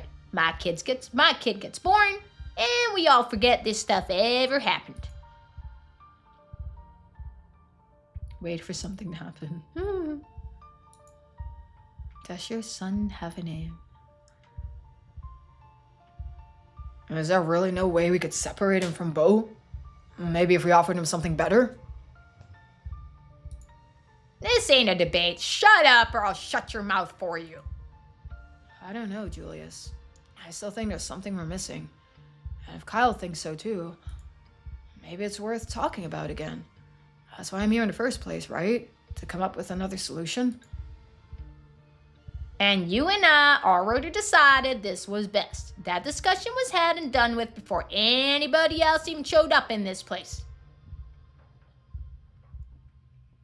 What if I can do something here? Wait for something to happen. Can I just intervene? The witch. Miles said you had a notebook? You've asked him a lot of questions. He sent me to you to help fix something that was wrong with the world. I don't go around showing my notebook to just anybody. For all I know, she sent you up here to test whether I'd be able to keep my mouth shut or not. But that's some extremely vague shit anyway. What am I supposed to do with that? I don't know what's wrong with the world. I've been stuck in my basement for the past 2 days. What the hell do I know about anything what's going on out there? Can't even get in contact with the old crone because the tap's all clogged. Not that I didn't fucking try. If it's Miles, did something happen to Sybil? He would ask her for help if she was okay. Maybe she's in trouble? As if that hag would never get into any trouble she didn't mean to get into. Not that you'd be able to understand that. Not with all that tea that she pours down your throat, and the throats of damn near everybody in this damn town. She's got just about everybody convinced that she's God's gift to the holler. Okay, let's do this. Enough talking. Someone has to destroy this thing, and might as well be you. The waiting brings you to your limit, and then it brings you past it.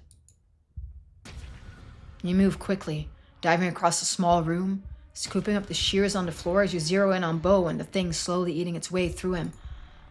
Hey! Hey! The shears come down on the thing, piercing its unnaturally soft chest. As you tear the thing open, Bo's stolen blood pours out of its orifices in a thick sludge. Bo gasps, as if it's him you've stabbed. The thick veins under his skin expanding, writhing.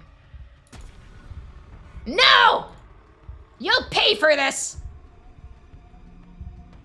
You whirl around to see his gun trained on you, your heart freezing in a split second of utter terror.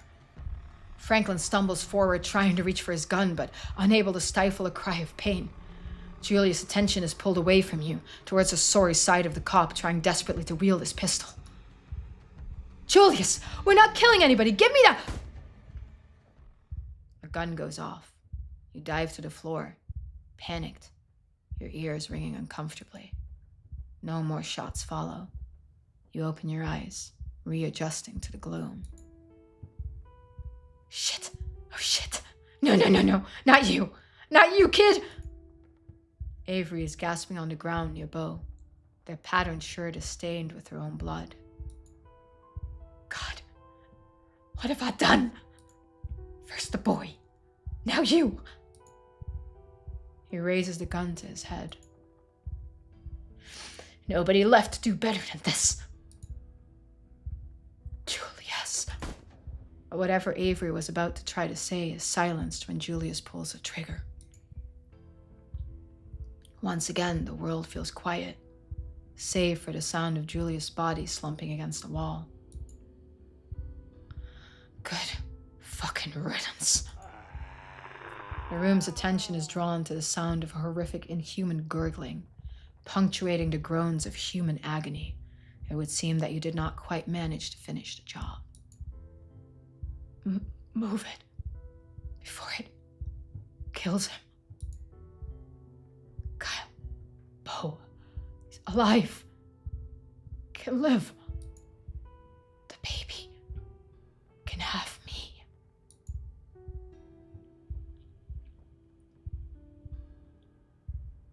Now, what if it's a blood relatives thing? Oh, so we can just let him die if we want to as well.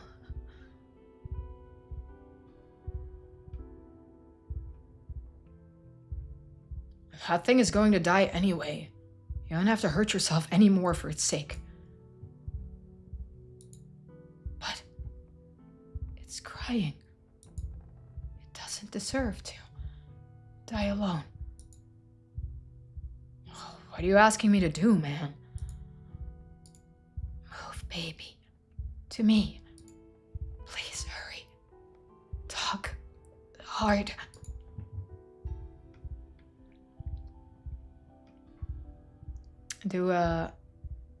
I kind of just want to kill it, but sure, do it for the plot. Do as Avery asked and help them hold the baby. I don't like this, but if it's really what you want, don't. You don't know what's gonna happen. We should wait for medical personnel. But his pleas fall on deaf ears. You cross the room, kneeling next to Avery and Bo and the wounded thing. Avery starts unbuttoning their shirt, the movement clearly painful, their face twisting with every undone button. But they push through, bearing their wound, their black eyes resting on the creature. It looks to be in as much pain as they are, its breaths ragged, Bo's blood trickling from its wide mouth. You'll have to, help me coax it. Doesn't seem like it'll be difficult. The thing has already noticed the smell of fresh blood, its tendrils shifting under Bo's skin, its bulbous head turning towards Avery to stare with sightless eyes at the inviting wound. All you have to do is give it a nudge, and like a dog waiting for a command from its master, it peels itself away from Bo, willfully releasing his drained body in favor of its new host. Avery cries out, heaving stuttering gasps of pain as the tendrils slide into the open wound, winding their way beneath their skin. Bo twitches too, seizing as he's released, the two of them becoming a chorus of shock as the weak body of the creature coils itself around Avery, clinging desperately, sealing its weeping gash against theirs. Avery's breaths become even, their eyelids sliding closed, their heart continuing to beat as they slip into unconsciousness. And the creature, too, seems to sigh in relief. The panic fades. And its protective vines slacken. A sliver of light is visible beyond the doorway, where before it had sealed itself away. The faucet in the corner of the room, finally unclogged, bursts to life. Water pours out onto the dirt floor. Somebody help. Help. Call doctor. Doc, you still up there? Room's clear. Your hands are wet, the water spreading, pooling around you, making the floor slippery with mud. Dr. Kelly rushes down the now unblocked stairs, her eyes wide with horror at the scene in the basement. What the hell happened down here? Bo, can you hear me? Not getting a checkup. I've been shot as well, ma'am. Diner kid, Avery, too. Need a hospital. Looks like shot doesn't begin to describe it. I better make some calls. Everyone stay with me. Let the water take you. You watch the other people in the room as the water slowly rises. Their faces turn to you concerned, but you can no longer make out their voices. It's like they're trying to talk to you from behind a wall. And then the flood takes you. Okay, so that was the new scene of Avery getting shot with the ginger baby. And before that, Stella going with us to the farms. So we got that. Check. Let's go to the next one. Let's go and see what Avery's car scene is. So now when you go with Avery to the farms, you get another car scene, right? And I have AC for that. I think it's this one. I'm loading, right? Sometimes I'm so scared that I'll save over it instead of loading. Okay. You arrive just outside the diner, breathless and panicked. And you just happen to catch Avery as they're slipping out the front door. Whoa, hey. You look like you've got the devil chasing you. It's all right. Nothing's after you. Not as far as I can tell. Though, you might want to avoid the diner today. There are some miners posted up in there that might give you trouble. Or I guess ex-miners. They all got fired. Don't think the strike went very well. What's got you rushing out here so early? Just, excited to see me? Tell them everything. You try to take a few deep breaths and stutter out the story of your strange morning. Avery nods along, their eyes widening as you describe everything you saw in the estate. Waking up on a dusty floor, the ruined parlor, the map, the cell. What the hell? Holy shit. That's who I was when the ghost possessed me. Whoever was in that room. That's crazy. Charlie must have met them. That was what? 40s? 50s? And Wayne said he was in there, which means that your family's been stuffing people in there for decades. You haven't let Tabitha know you know, right? Okay. No, I came right to you. Oh, really? Me? Sorry, don't mean to sound surprised. I'm just glad. But we're not talking about me, we're talking about your cousin, who is not looking the most innocent right now. At least as far as I can see it. I mean, all this has just been sitting around in her house for her whole life, and she never saw any of it. She never went looking. And the way Stella tells it, she's been doing plenty of her own enforcing when it comes to keeping people out of there. I'm just saying, kind of sounds like she was keeping the secret. Which means she knew about the secret.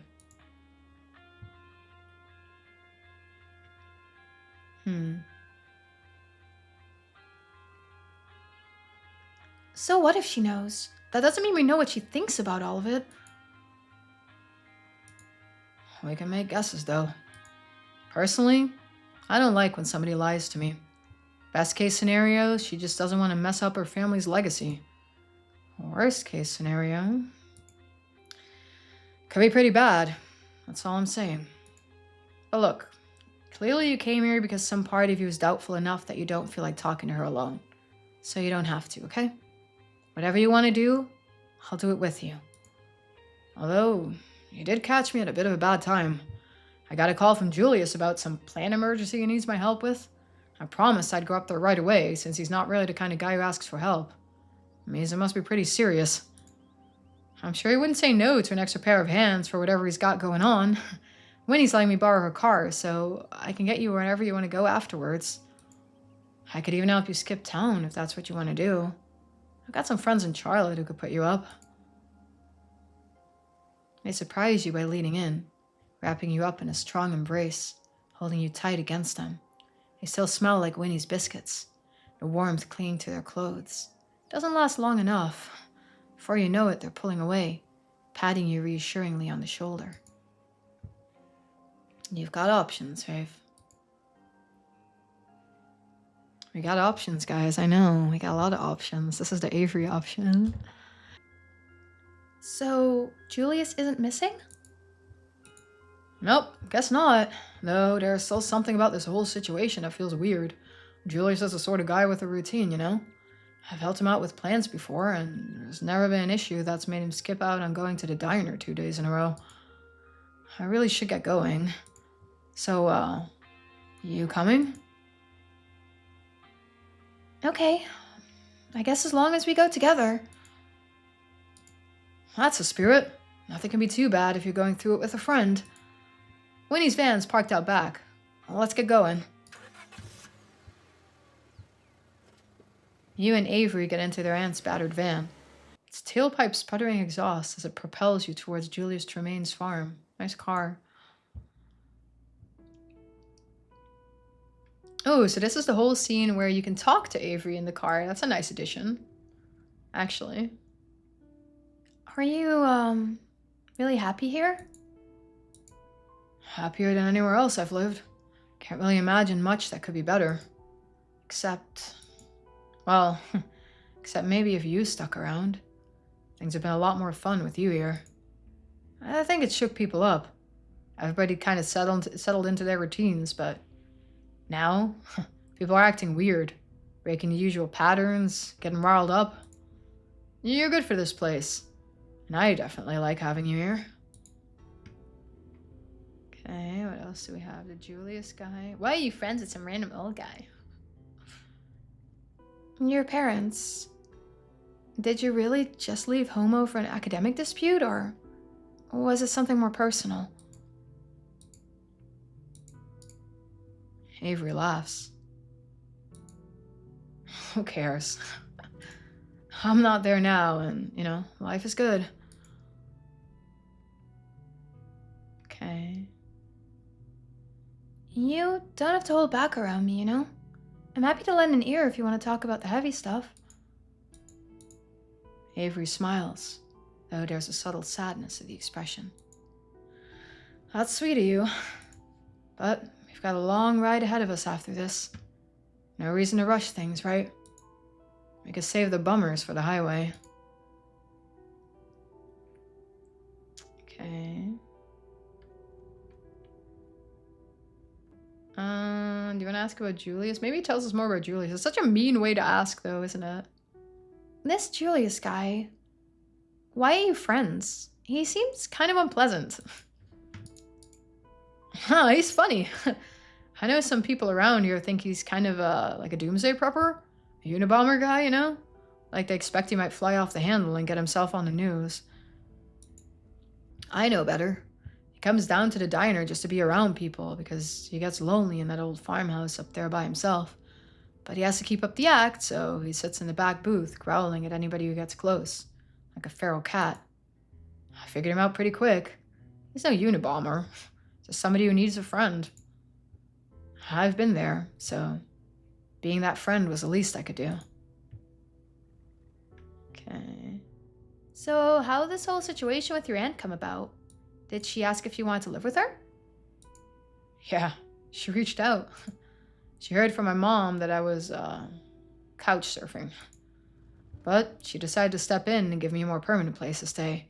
She'd inherited a little apartment over on one of the old shops, so that's where I'm at. Just off Main Street. I was kind of beat up when I moved in, but nothing a little spackle couldn't fix. I really haven't been able to thank her enough for doing this. Giving me a job, too. Even though she was doing fine without the help. I think she sees something in common between us. I know I see it. We don't talk much about it, but she and my mom sound a lot like me and my brother. Same kind of troubles for a lot of the same reasons. You have a brother? You have a brother? Oh, yeah. We're not super close, though. They fall into silence. Seems like Winnie really cares about you. Yeah, I'm lucky. She is a good lady to know, especially since people around here respect her. They listen when she tells them to quit doing something. Okay. We already know that. So, what does Winnie think of Julius? Oh, she hates that guy. If she had her way, I think she'd kick him out and permanently block off his booth in case the residual negativity wound up attracting somebody just as ornery. But she's got too much hospitality to ever go through with it. And between you and me, she thinks he's funny. Same as I do. Okay. I'll ask about the friends in Charlotte, and I think we're done. So, who are these friends of yours in Charlotte? Are they cool? They were when I knew them. This nice gay couple that helped me when I was couch surfing. And they get that sometimes. People, you know, have to get out of a situation fast. Okay, maybe we say this last thing. I don't think you should come back here after you drop me off. This town's dangerous. Everywhere is dangerous for certain kinds of people, Faith. They pause, seemingly considering their next words. I had it worse in the city, you know. People here can be mean sometimes, sure, but there's a way city people feel like they have this kind of power in being mostly anonymous. They'll yell shit out of car windows and just drive off. It's like ding-dong ditching, but for whatever word they think will hurt the most. And besides all that, things are just starting to get good around here. No way I'm gonna miss out now with all this freaky supernatural stuff. I definitely prefer this to the usual kind of danger I have to deal with. Let's ride in silence. You let the humming white noise of the road overtake the two of you, settling back and watching the trees go by, trying to enjoy your last day in Scarlet Hollow. As the trees part, the woods thinning and giving way to messy patches of scraggly unseasoned garden vegetables, you feel something similar. Oh, really? They have more dialogue if MC is non-binary? Shit, I don't think I have a non-binary save. Do you have one? Do you have a save where your MC is non-binary? I've only kind of just made male and female saves. Maybe I should do non-binary one too. You would have known it was here, even without what you discovered in the estate. There's a stone buried nearby, weaker than the others you felt, as if it's only just begun to stir. Oh, mystical. Oh yeah, I forgot to show you guys the traits for this run. It's mystical book smart. There's a palpable distress in the air, a desperate metallic tinge like chewing on tinfoil, but it subsides as the car pulls up to its destination, like your presence has offered some relief, a knowledge that the help that was needed has arrived. As you and Avery step out of Winnie's van, you find your thoughts drifting. You wonder what this carving might look like. You think of the others and the visions they showed you. You wonder what this one might have to share. This place is the one up on the hill. We should go in through the garage. That's the safest way. You, Dino Kid, you seen Bo anywhere today? Hiya, Mr. Calloway. No, I haven't seen him. I don't think Fave has either. Damn it. I'm telling you, Duke, we should get the police up here. Last night he said how he wanted to go after Big Betty, and I'm starting to think he went and did it, and something might have happened in there. You know Julius has all those bear traps and whatnot. And the cops? They ain't done shit for us, Irma. I can take care of this. I got a gun. You can't just go in there expecting to kill someone. It ain't right, Duke. You two look like you were going up there. Maybe you can just check and see for us whether Bo's inside. Avery? That stone I mentioned earlier? It's in Julia's house. I can feel it from all the way out here. Of course there's a stone in there. Both their houses are old mountain homesteads. These things was built on stone. It's more like a magical stone, Duke. Not the kind you usually build your houses on. But that's for us to worry about. You two shouldn't get too worked up about what ifs just yet. I'm sure Julius is on his best behavior. Kid, I don't think you know Julius Tremaine very well. Or Bo. Had a big conversation. I bet everything's just fine, guys. He just went missing.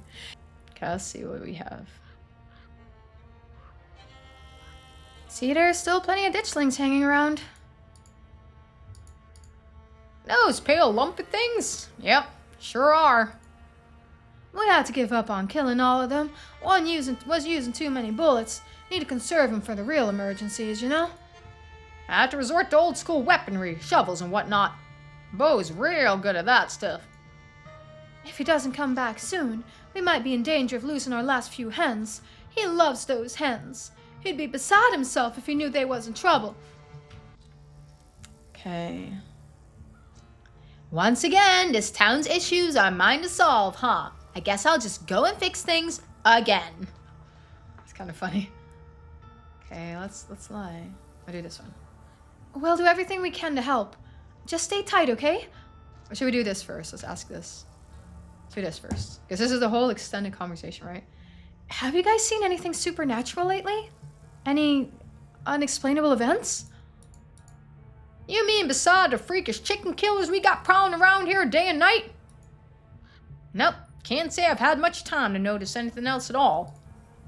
We've had enough problems to keep us occupied, and now all this from Julius, too.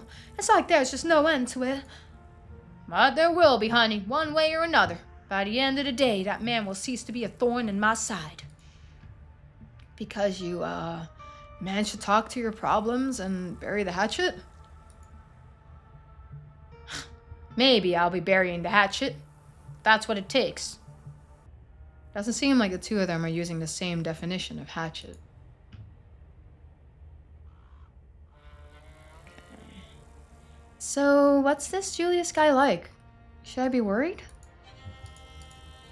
Yeah, you should. He's been trouble since the day he was born. I don't know. He's always been okay to me. Surly, yeah, but he always leaves a tip. Not much, but he doesn't have much to spare. So I know it means something for him to leave it. Don't be fooled by whatever face he manages to put on when he's attempting to be part of society. I grew up with Julius as a neighbor and a cousin.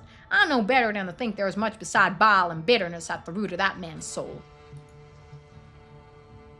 He drives off anybody and everybody, always starting problems just for the sake of having something to fuss about.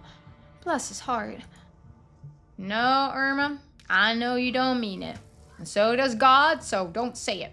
He'll burn in hell when the devil eventually takes him back. That's very mean. We'll do everything we can to help. Just stay tight, okay? For all we know, they're just talking things out over coffee. No need to get too worried just yet, Mrs. Calloway. Our Beau don't drink coffee, you know? I'm just gonna go ahead and call. Don't you go talking to them without me. You're too polite. We gotta impart the seriousness of this situation. I guess I didn't sound very convincing. You better get up there before the cops show up. Though, if I know Scarlet Hollow's finest, we should have plenty of time. Two of you start back up the hill. Even though the pull is weak, it's still enough that you don't feel much like lingering, your mind fixing itself on the presence of the stone somewhere close by. Avery slips under the rusted metal door of the half-open garage, and you follow, clumsy with eagerness as the stone pulls you forward. Wait, careful! There's a... You trip over something as you try to straighten back up. The air is suddenly split with a cacophony of aluminum, the sound of the door crashing to the ground behind you, sealing you both off from the outside world. Tripwire. I think this is the same, so I think that was the... There shouldn't be more, right? I think they only did the... Yeah, was it right? Okay, so that was it for Avery. So you get a lot of extra dialogue. You talk a bit more with Duke and Irma. And you get the car ride. The car ride was pretty good, actually. That's a lot of talk with Avery where you weren't able to do that too much in the previous episodes yet. So let me go to Doc Kelly as well, because I have that too. So to be in a romance with Doc Kelly, so I think for this whole thing you need to be old, so you need to sacrifice your years for it. And then we should be able to get there from here pretty fast. Okay, so Reese is imprisoned here. Let's hug her. Hug Doc Kelly. You waste no time in walking up to Doc Kelly, wrapping your arms protectively around her. She returns the embrace. There's a desperation in the way her hands grasp at your shoulders, pulling you closer. There's a waver in her breath, as if she's holding back tears, and your touch has almost brought them out, despite her best efforts to push them down. Why did you come here?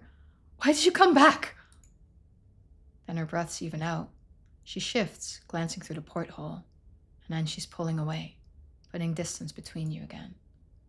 He's out. Let's go. On our way, on our way. Oh, there is a second way to disable the axe trap, but not with my traits. Oof. Well, heads up. Thanks for the heads up. You make your way back towards Scarlet Hollow's main street, your destination suddenly feeling strangely unclear to you. But it seems like Dr. Kelly knows where she's going. You follow along as best as you can. What? What the hell? Her eyes go wide in shock. Her eyes locked on a bricked-up facade of one of the many closed businesses on Main Street. I was here just yesterday. How is it closed? There's even moss on the bricks. What's going on? Okay. This is so confusing. This was open earlier this week, or am I thinking of a different store? No, you're right. She's doing something. I don't know how, but I know it's her. Things are changing, and she's trying to make us forget how it was before, trying to cover up what she's doing. You feel the holes, don't you? I can't remember what the store was for. That can't be possible. She's trying to rewrite her own memories. Well, I'm not going to let that happen, Sybil. You get out here now, and you're going to reverse this, or... She's not here. It's Miles, one of Scarlet Hollow's resident teenage miscreants. Miles? What's going on? Where's your... I don't know where Sybil is. She left this morning with somebody else. Who? Who is she with? I don't know. I feel so guilty, Dr. Kelly. I feel like something really bad's about to happen and it's all my fault. Please, you gotta do something. It's okay. We'll figure this out. Do you have a hammer or a crowbar or anything? We can get started on these bricks. No, she's not in there. He tries to collect himself, wiping away a tear, swallowing his confusion. Look, just go talk to Julius, okay? He's always asking me these weird questions. He probably has a whole book on whatever it is that's going on around here. I told him about some things I've seen, but I don't remember what those things are anymore. All I remember is talking to him. Julius, you're sure? This isn't just a distraction to get us to leave Sybil alone, is it? No, this is serious. I mean it. Go talk to him and see what I told him. I just get confused every time I try to do it myself, and I wind up turning around. And I don't know why, but I feel like I did after the collapse, where I just left. And I know it's not my fault, but it still is because I was the oldest, but I didn't help, and people got trapped. Hey, it's okay. We'll go. I promise we'll figure this out. We won't let her win, okay? Miles goes quiet, his eyes distant. Let who win? Concern cracks Dr. Kelly's face. Don't worry about it, Miles. We'll catch up with you later. Try to relax, okay? This isn't your problem anymore. She starts up the road, motioning for you to follow. I hope you feel better soon.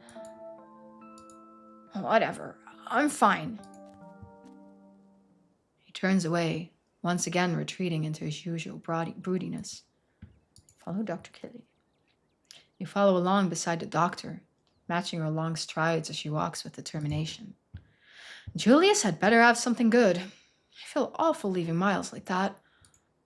And I'm pretty sick and tired of all this magic bullshit. We didn't cover memory spells in med school, so how the hell am I expected to deal with this? The two of you return to the clinic and get into Dr. Kelly's station wagon. She hits the gas hard, propelling you both towards Julius Tremaine's homestead. Dr. Kelly's car feels meticulously cared for. The leather is oiled and shiny, the floor clear of any debris, not even the occasional escaped receipt to be found. It smells like clean laundry. She seems to be a cautious driver, taking turns slowly, her eyes fixed intently on the road. Ooh, this is a big conversation too. Look at that. Oh, that's a lot. You must be so tired, always having to put on a brave face, helping other people even when things are hard for you. It's, just how I manage. I'm used to it. I'm not the kind of person who can sit around letting my problems eat me up. I need to be doing something. So, people rely on me to act when others would freeze. Even if it means I might sometimes do something without thinking it through as much as I should.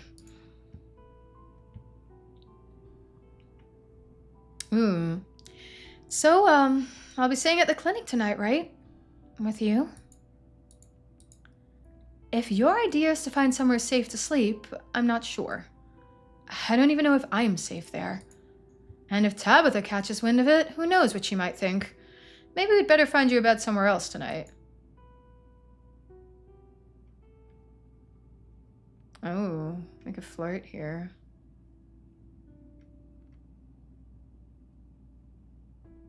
I don't like the thought of you being alone in that house right now. Let me be there for you, okay?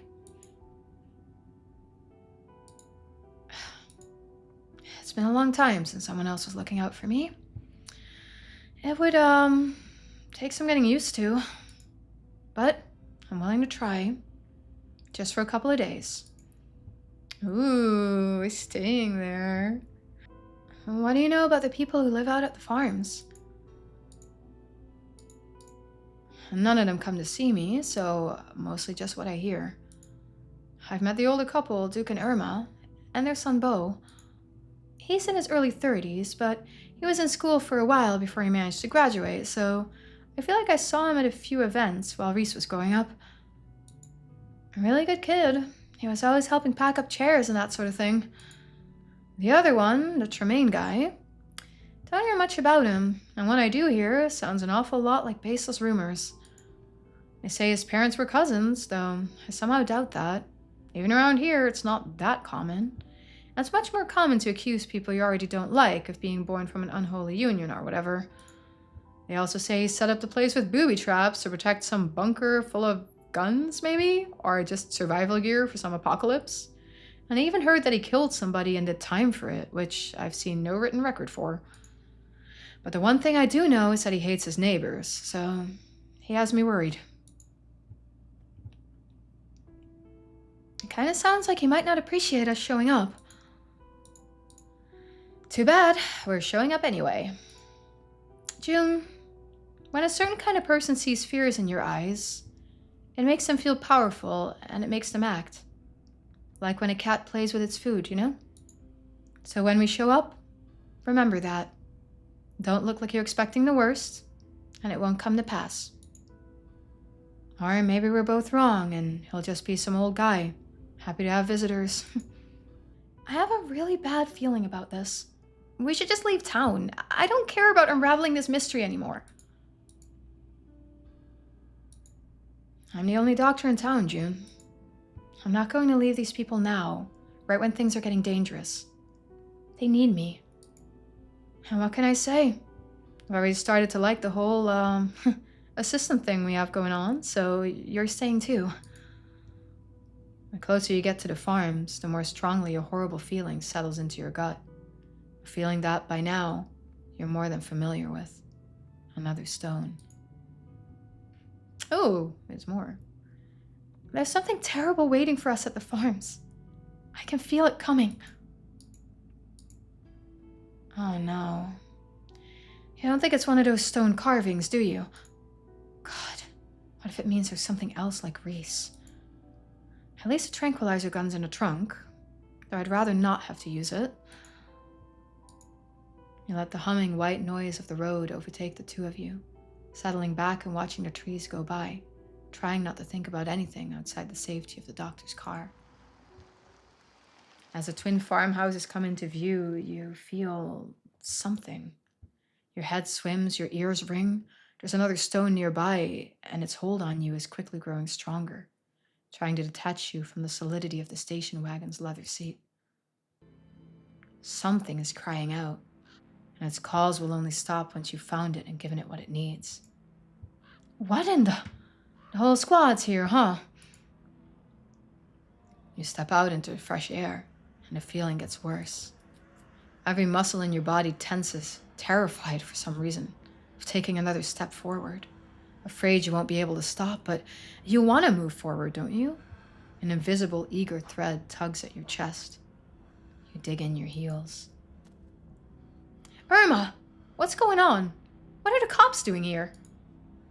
Where are the cops? I called him, on account of Bo went missing, and Duke says last he heard Bo wanted to go give Julius a piece of his mind. Once they got here, they went in with Duke, they being the sheriff and that white deputy, that one with them sunglasses. But then something happened and there was a gunshot, and then this awful sound, something screaming. Wasn't like no creature I ever heard. That's when the other deputy, the black one, he ran in and the door shut behind him. Nobody's come out since. So everyone's inside. It's starting to worry me. I'm running out of folks I can call for help. So I think this is almost the same conversation. It's close. Why was Bo trying to give Julius a piece of his mind? I'm sure we don't need to get into the why, Irma. You've already had to tell the police. I'll tell it as many times as I have to, if it means somebody gets something done about it. He and his daddy was growing a showstopper pumpkin for the state fair, and a couple days ago it vanished out of the patch, which of course had the boys concerned, considering it was over £1,000. But they knew who'd done it, since we all know how Tremaine is about that property line. Bo and his daddy did right and went for the police first, but of course they wasn't much help. Never are when it comes to Julius. They're scared of him, I bet. Her words sound tinny in the thick air. Your mind is trying not to hear the woman. Your focus slipping, but you persevere. So Duke was talking about taking matters into his own hands. Not the first time he went on a tear like that. Nothing usually comes of it, but Bo took it serious. Said he wanted to talk some sense into Julius, even though we told him not to. But he went up there anyway, even though we both said how dangerous it was. He was proud of that pumpkin. Said it was going to take home the grand prize. And now it's been hours, and he's still in there.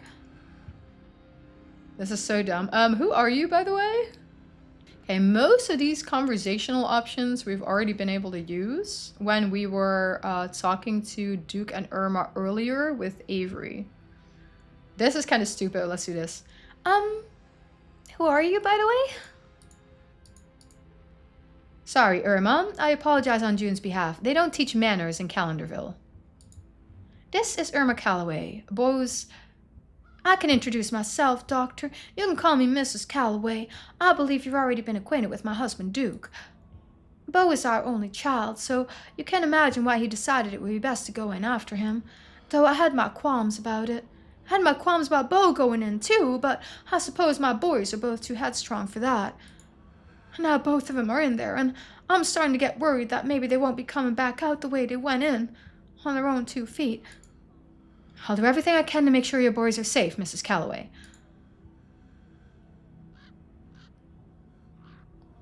Why'd the cops have to get involved? Why didn't you or Duke just go up there? This is such rude options. Yeah, it's kind of the same, right? A little bit. Duke was getting ready to go up there himself. He even told me I shouldn't bother with the police and that he'd handle this his way. But I know Bo wouldn't want that, and neither did I. And I especially didn't want him going in there alone, considering the way Julius keeps that place. Irma pauses, glancing nervously up at the farmhouse. It hums away, reminding you that it's waiting. Is all that really true, then, about how he set up traps on his property? That's right. He's got it in his head that the world's going to end, or something of that sort. I've never had a full conversation with the man, so I couldn't tell you what drove him to it. All I know is, it's not the kind of place just anybody should wander into. I know all those people went in, but none of them have come back out. I'd say it sounds like all of us was right to be so worried. Every question you ask is more time spent not being where you're supposed to be. And time isn't something you should be playing with right now. The itching in your head has told you as much. Okay, so this was the same conversation, so we'll go in, and then I think that's it. I think that's all the new dialogue with Doc Kelly. We can't just stand around out here while people could be hurt inside. The doctor squints, scrutinizing your face. June, I think maybe you should wait here with Mrs. Calloway. You look faint. So you're going up there, Doctor? I usually wait for the police to give me the all clear, but I think I'd rather know what I'm going to be dealing with. Don't like the thought of just waiting here. Oh, hold on. There was somebody else, too. You know that black kid that moved here a few years ago, right? In from Charlotte? You're still talking. How much longer are you going to have to stand here? It's starting to become unbearable. Avery? The one who works at the diner, right? I suppose so. I don't tend to go in much myself. It's one of Tremaine's haunts, you know? That kid came by just before I called the police. Went in before everybody but Beau. But Avery still hasn't come out either.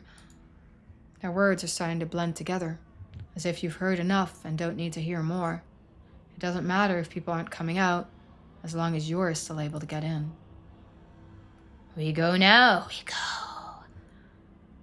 Doomed, doomed! We're all doomed! Okay. Hey, Doc. I really have to go in there.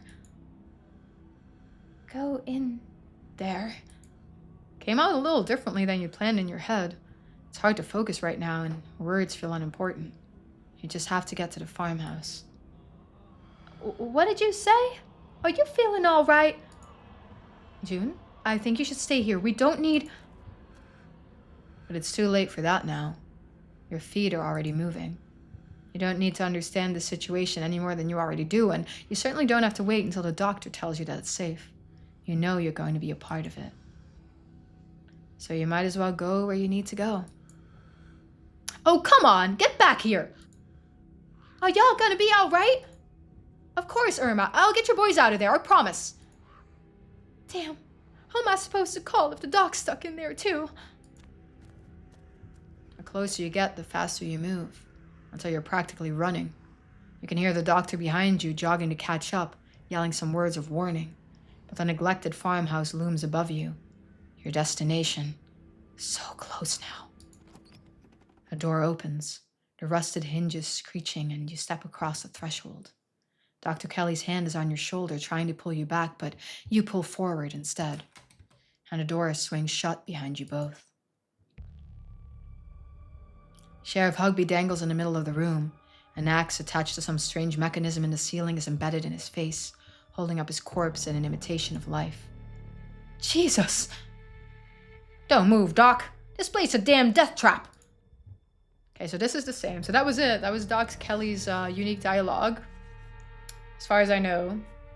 I think that's it. So if you age yourself and you side with Doc Kelly, romance Doc Kelly, there's a lot more. I mean, it's good because I feel like you haven't had much dialogue with her yet, right? So there's a lot more chances to get to know her a little bit better. So I think that was really good. This might be it. Okay. Run down and talk to her alone. Okay, good.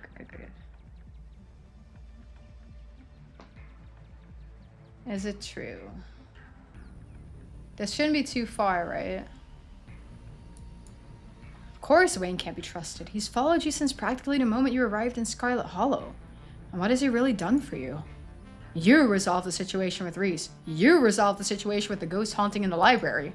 Why would you ever trust the intentions of something that feels more like a shambling corpse than a man? Especially when that shambling corpse carried you off in the comfort of your bed in the middle of the night. But distrusting Wayne isn't enough to wholly dismiss the events and discoveries of this morning. These aren't the sort of revelations a person just sits on. You have to do something. Okay, the church, right? Okay. I'm not ready to make a move. Maybe it's worth going to the church to collect my thoughts. It's the last place anyone would look for me. Panicking in the woods outside the estate isn't doing anyone any good. The pastor seemed keen to connect with you yesterday, and it seems that almost nobody bothers to attend service at the Scarlet Hollow's First Baptist Church. You can figure out what you're going to do next after you've had a chance to catch your breath. The yard of the Scarlet Hollow First Baptist Church is quiet, without a human soul in sight. For the first time since you got to town, you approached a massive yet plain entryway. Only to find a note taped to the building's front doors. It reads, "Close until further notice. Sincerely, Janie." There are little hearts over the eyes. You're already here. Might as well look for the pastor.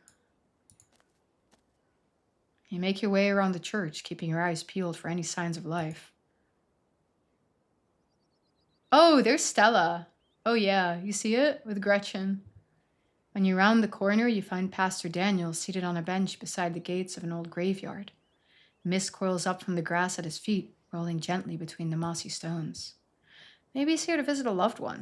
Or maybe it's just the kind of place that invites quiet contemplation. Or maybe he's serving as a friendly presence for someone else, because he isn't alone. Kneeling by a pair of tombstones is Stella, her demeanor uncharacteristically muted. "Hey there, June! Looks like I found our missing Stella.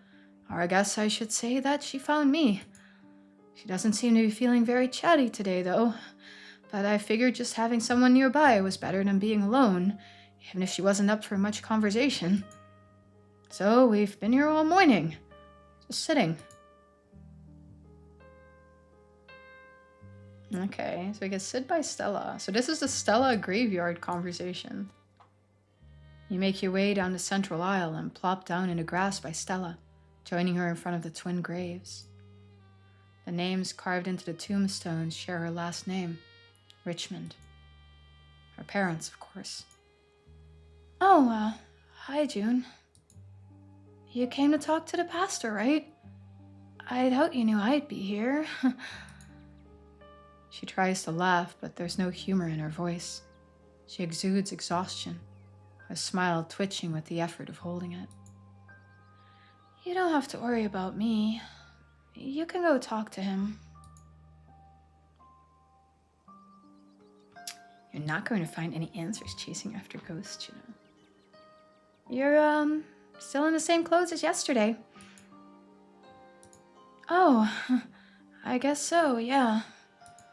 Wow, I'm surprised you noticed. But still good. A jumpsuit like this can go days without a wash."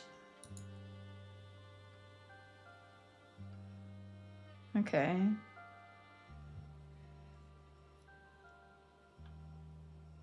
Just hanging out in the graveyard, feeling normal. Now we could be really mean. I didn't take you for someone so weak. This is so mean too. "Please, I know I'm practically a stranger, but you can tell me what's on your mind. I want to know." "That's, very sweet of you, June. But I don't need to talk or anything. I'm just visiting my parents. It's no big deal. Come on, Gretch. It's getting a little crowded out here, don't you think?" The pug stares up at her with wide, wet, anxious eyes.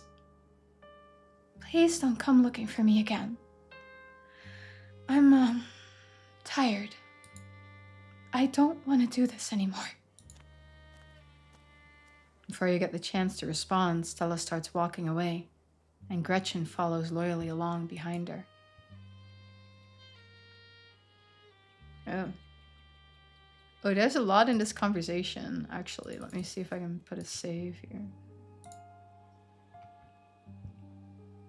One of these... Stella, you can't keep running from your problems forever!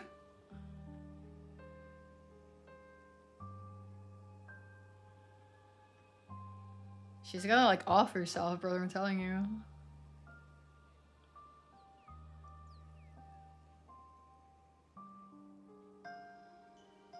This is kind of mean, too.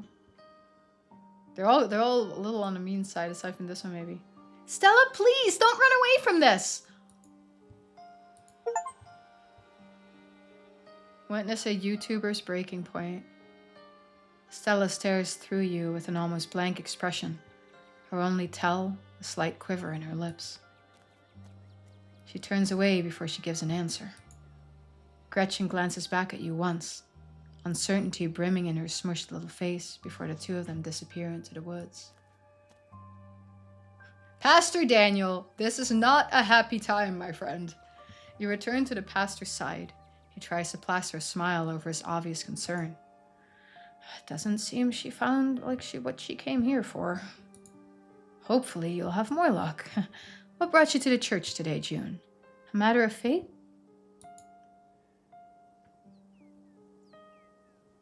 Shouldn't one of us go after her? It's okay, June. She'll know where to find us if she needs us. You know what they say about leading horses to water. You can't make them open up about their problems. A lot of folks around here are like that. All shut up like clams. Doesn't make my job very easy, that's for sure. Okay, that was it. That was it. That doesn't bode very well for her, does it? This path. I agree. I think she's gonna off herself. Let's see if we can do something else with this conversation. If we sit by Stella, maybe we need to keep it real. You make your way down the central aisle and plop down in the grass by Stella, joining her in front of the twin graves. The names carved into the tombstones share her last name, Richmond. Her parents, of course. Oh, hi, June. You came to talk to the pastor, right? I doubt you knew I'd be here. She tries to laugh, but there's no humor in her voice. She exudes exhaustion, her smile twitching with the effort of holding it. You don't have to worry about me. You can go talk to him. Let's explore. You're still in the same clothes as yesterday. Oh, I guess so, yeah. Wow, surprised you noticed. But it's still good. A jumpsuit like this can go days without a wash. You're not going to find any answers chasing after ghosts, you know. I'm just visiting my parents. I'm not looking for anything in particular. It's not really any of your business what I do, anyway. Come on, Gretch. It's getting a little crowded out here, don't you think? The pug stares up at her with wide, wet, anxious eyes. Please don't come looking for me again. I'm tired. I don't want to do this anymore. I think she's gonna off herself, no joke, in this route. And this is even where she has Gretchen. You can even have this without Gretchen, it's even worse. Before you get the chance to respond, Stella starts walking away and Gretchen follows loyally along behind her. I don't think we can say anything here. Maybe you wouldn't be done if you just opened up to someone for once. Stella stares through you with an almost blank expression, her only tell a slight quiver in her lips. That's the same still. Okay, I think if you get her to this point, I don't think there's anything you can do. Alright? I feel like if you get her to this point, there's not that much you can do. I think that was it. You can only let her go. Yeah, it's pretty dire. That's not good. Yeah, I think so too. Oh, come here.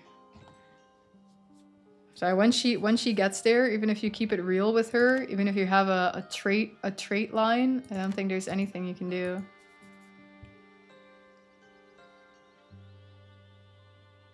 What if we tell her? What if we tell her about what happened at the estate? Let's save here really quick to see if there's anything we can do to get her out of this. Let's see, let's save here.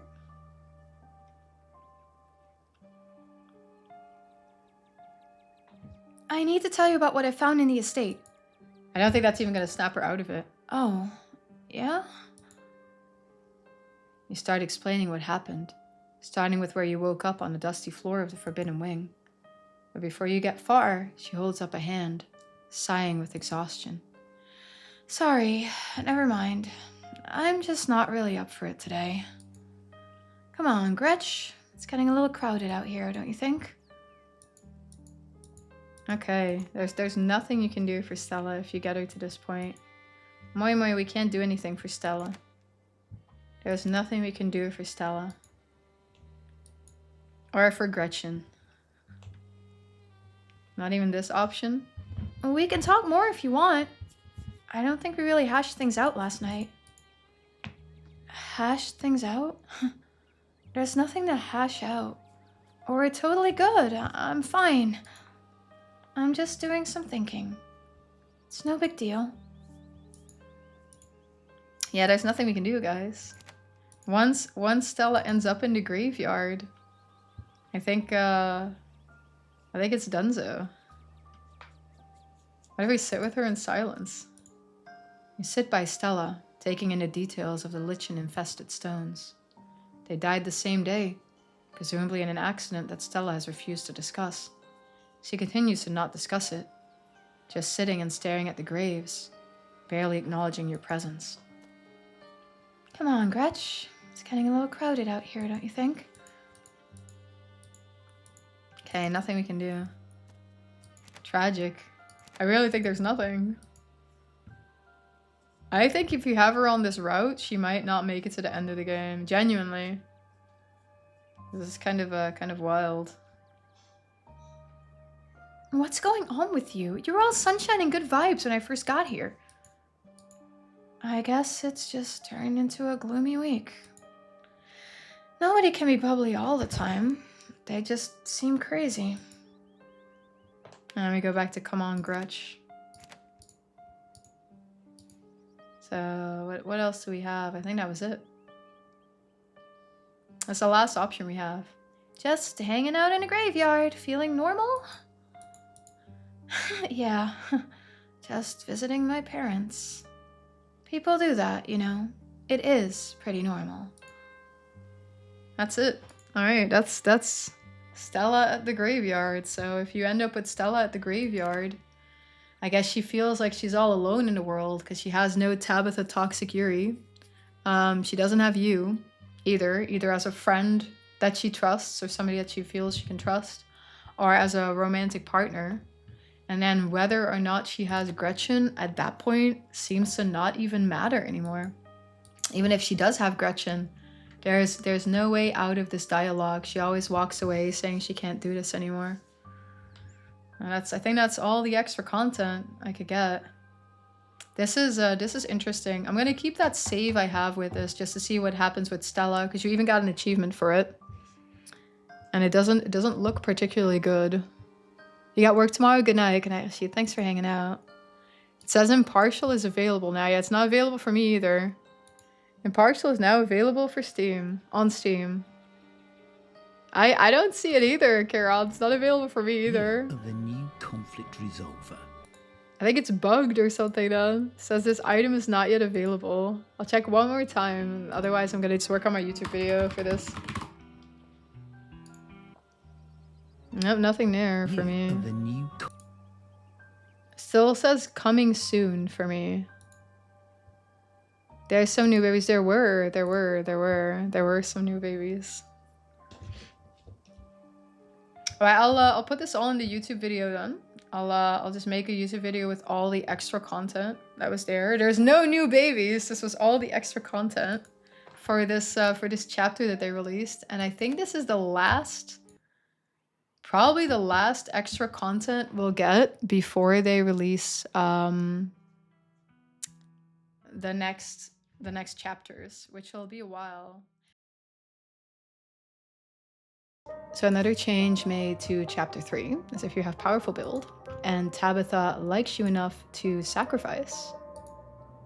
No, I'm not letting something like this happen to you. You don't have to let her do this. You can still beat her to the punch, as long as you act now. That is, if you even want to stop her. You can sacrifice years of your life with a powerful build by pushing her to the side. Sacrifice years of your life before your cousin sacrifices hers. You don't have time to talk this through anymore. You shove your cousin out of the way and hurl yourself towards the light. Tabitha, what the hell are you?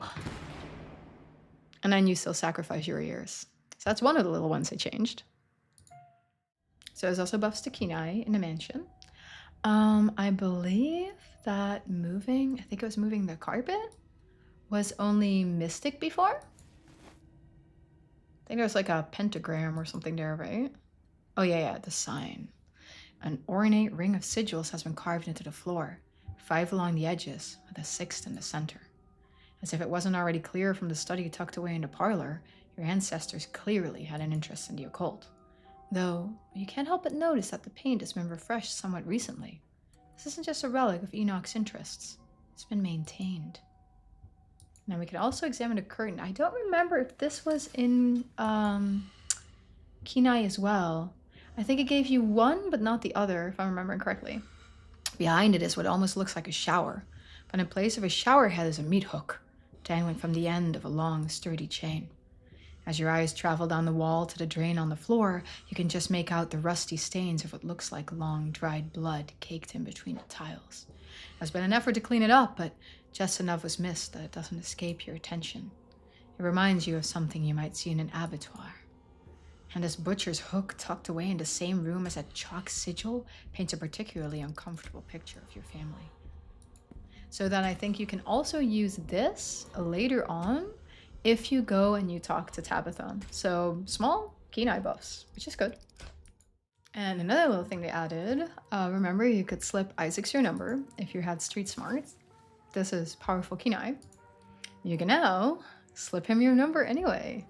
Wait, here's my number, in case we should talk more. As he turns to leave, you scribble your phone number onto a scrap of paper. Yeah, okay. So that's good. So that was my cat. She clearly wants to load a different save. So that's good. So now you can actually slip Isaac's your number, learn about the strike, and free up some more time on the other day. And then he's gone. So all in all, a lot of nice changes. Makes the replayability of the game even better. Thank you guys for watching, and I hope you enjoyed the video. Let me know what you think. Bye.